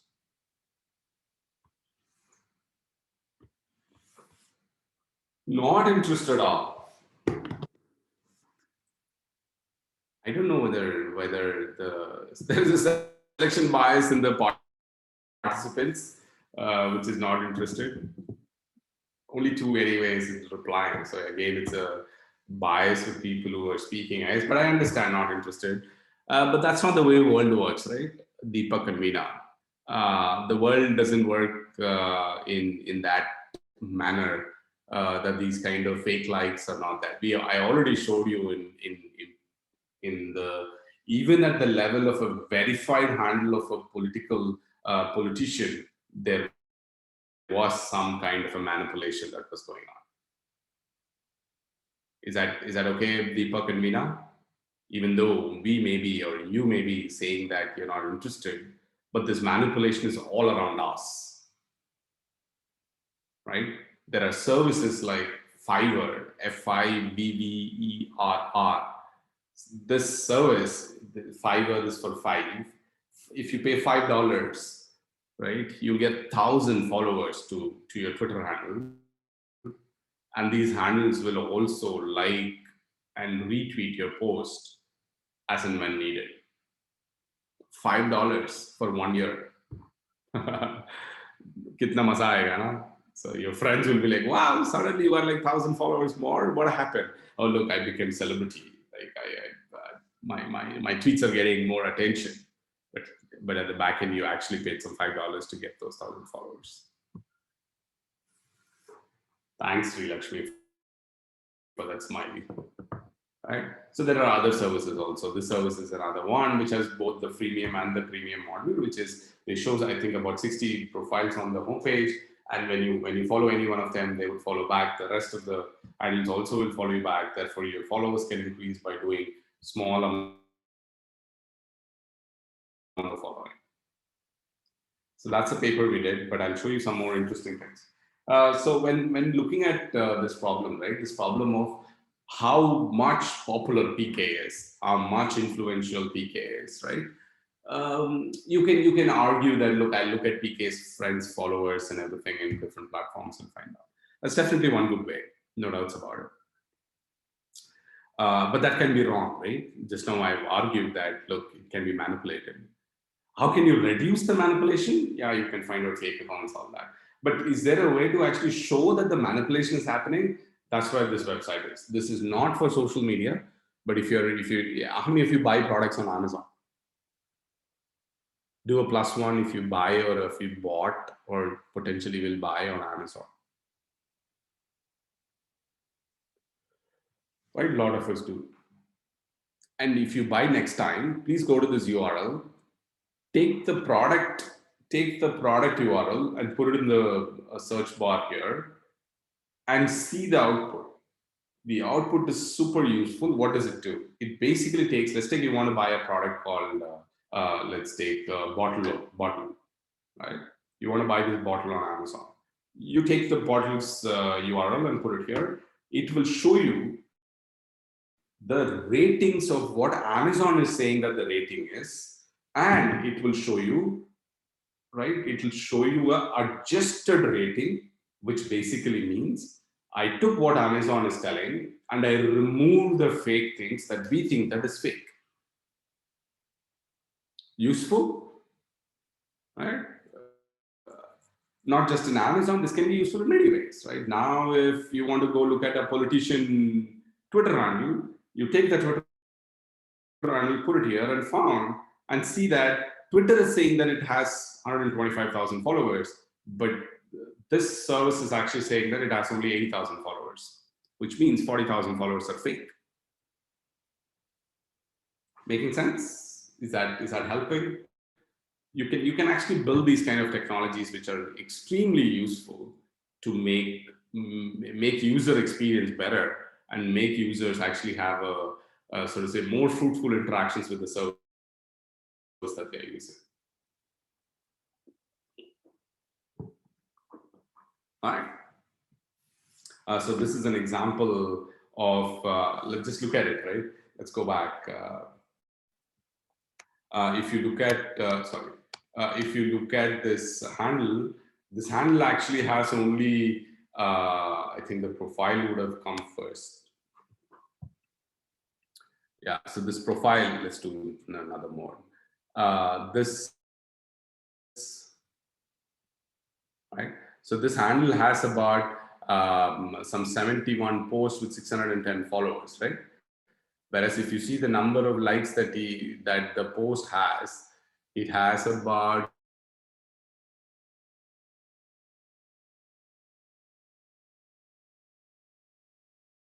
somewhere 1,000 likes or something, right? So the post is far higher than the number of followers. It may be possible. I'm not saying that it's not possible. It may be possible that some posts are getting more viral, and therefore many others are looking at the post and they're liking it. But when we looked at it, this handle has actually random users following this particular user, which is when we thought that these kind of things, fake manipulated content is happening on Instagram also. This is an Instagram example, which is what I'm showing you. So if you're on, how many of you are on Instagram? Can you do an eye if you're on Instagram?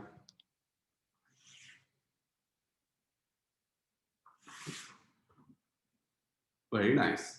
So if you're on Instagram, this is a very nice site which actually gives you like for like. You can go start giving you likes for your posts.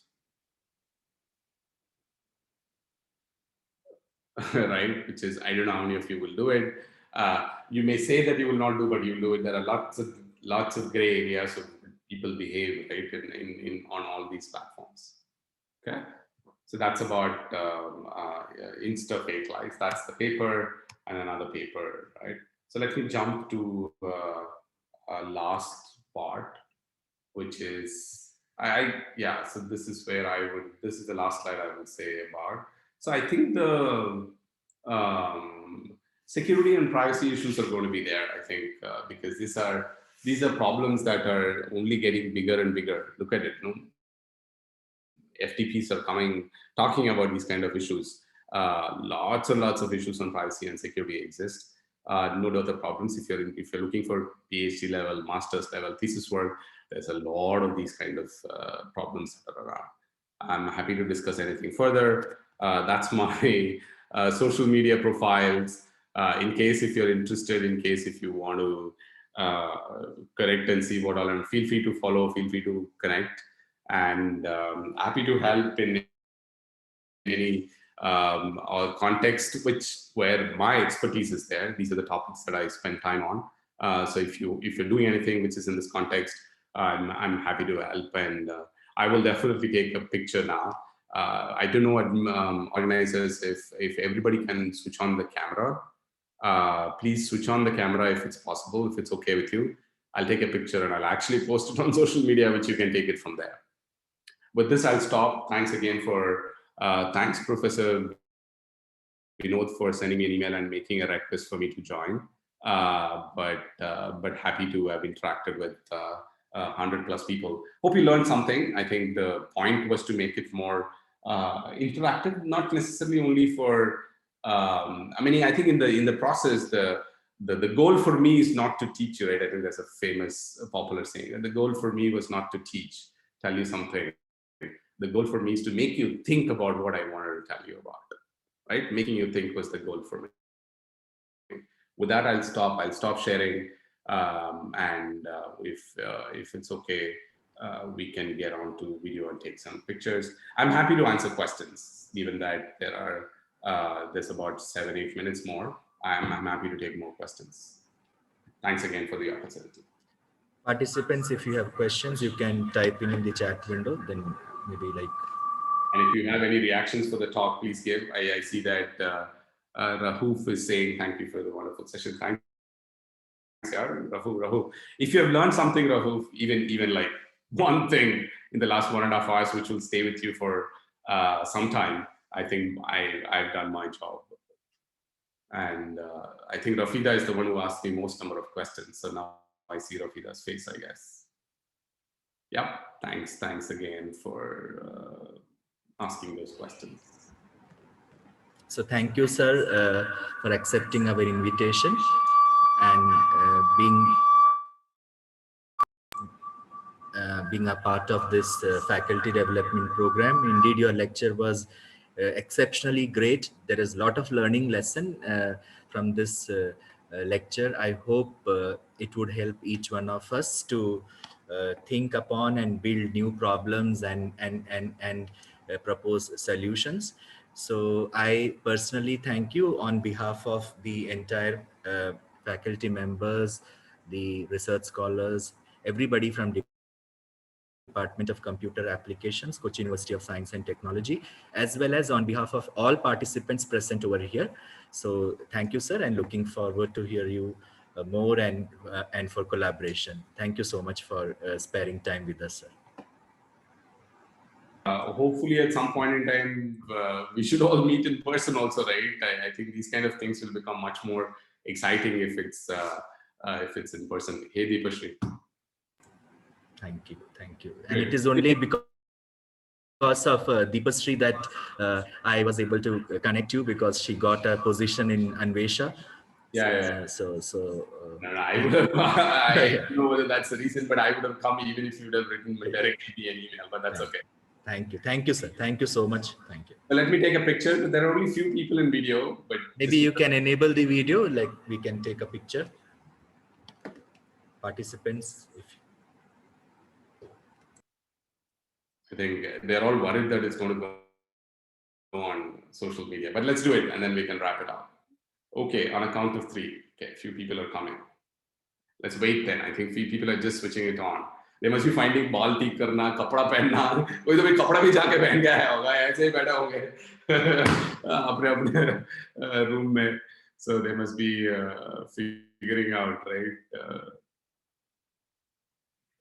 Okay, good. I think people are coming. Let's wait for a few minutes then. People are setting it up. Binita is so happy. I don't know what you're laughing at, Binita, but whatever it is, probably you went and fixed your hair and stuff like that. That's why you're like, how did he know? I had my camera off. Good, yeah. At least like 20 people are on video. Very nice.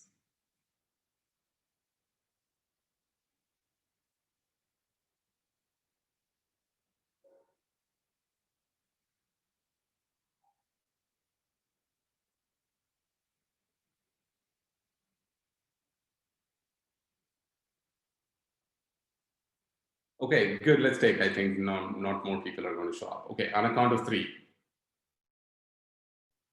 1, 2. Let's do this. 1, 2, 3. Thank you. Thanks again. Have a nice day. Thank you, sir. Thank you so much. Thank you. Have a nice day. We'll break for around 45 minutes, like until 2:15, and then we have the next lecture by Dr. Urvashi from MNIT Jalandhar, followed by a lecture by Dr. Smita. Thanks for joining. Thank you, everybody.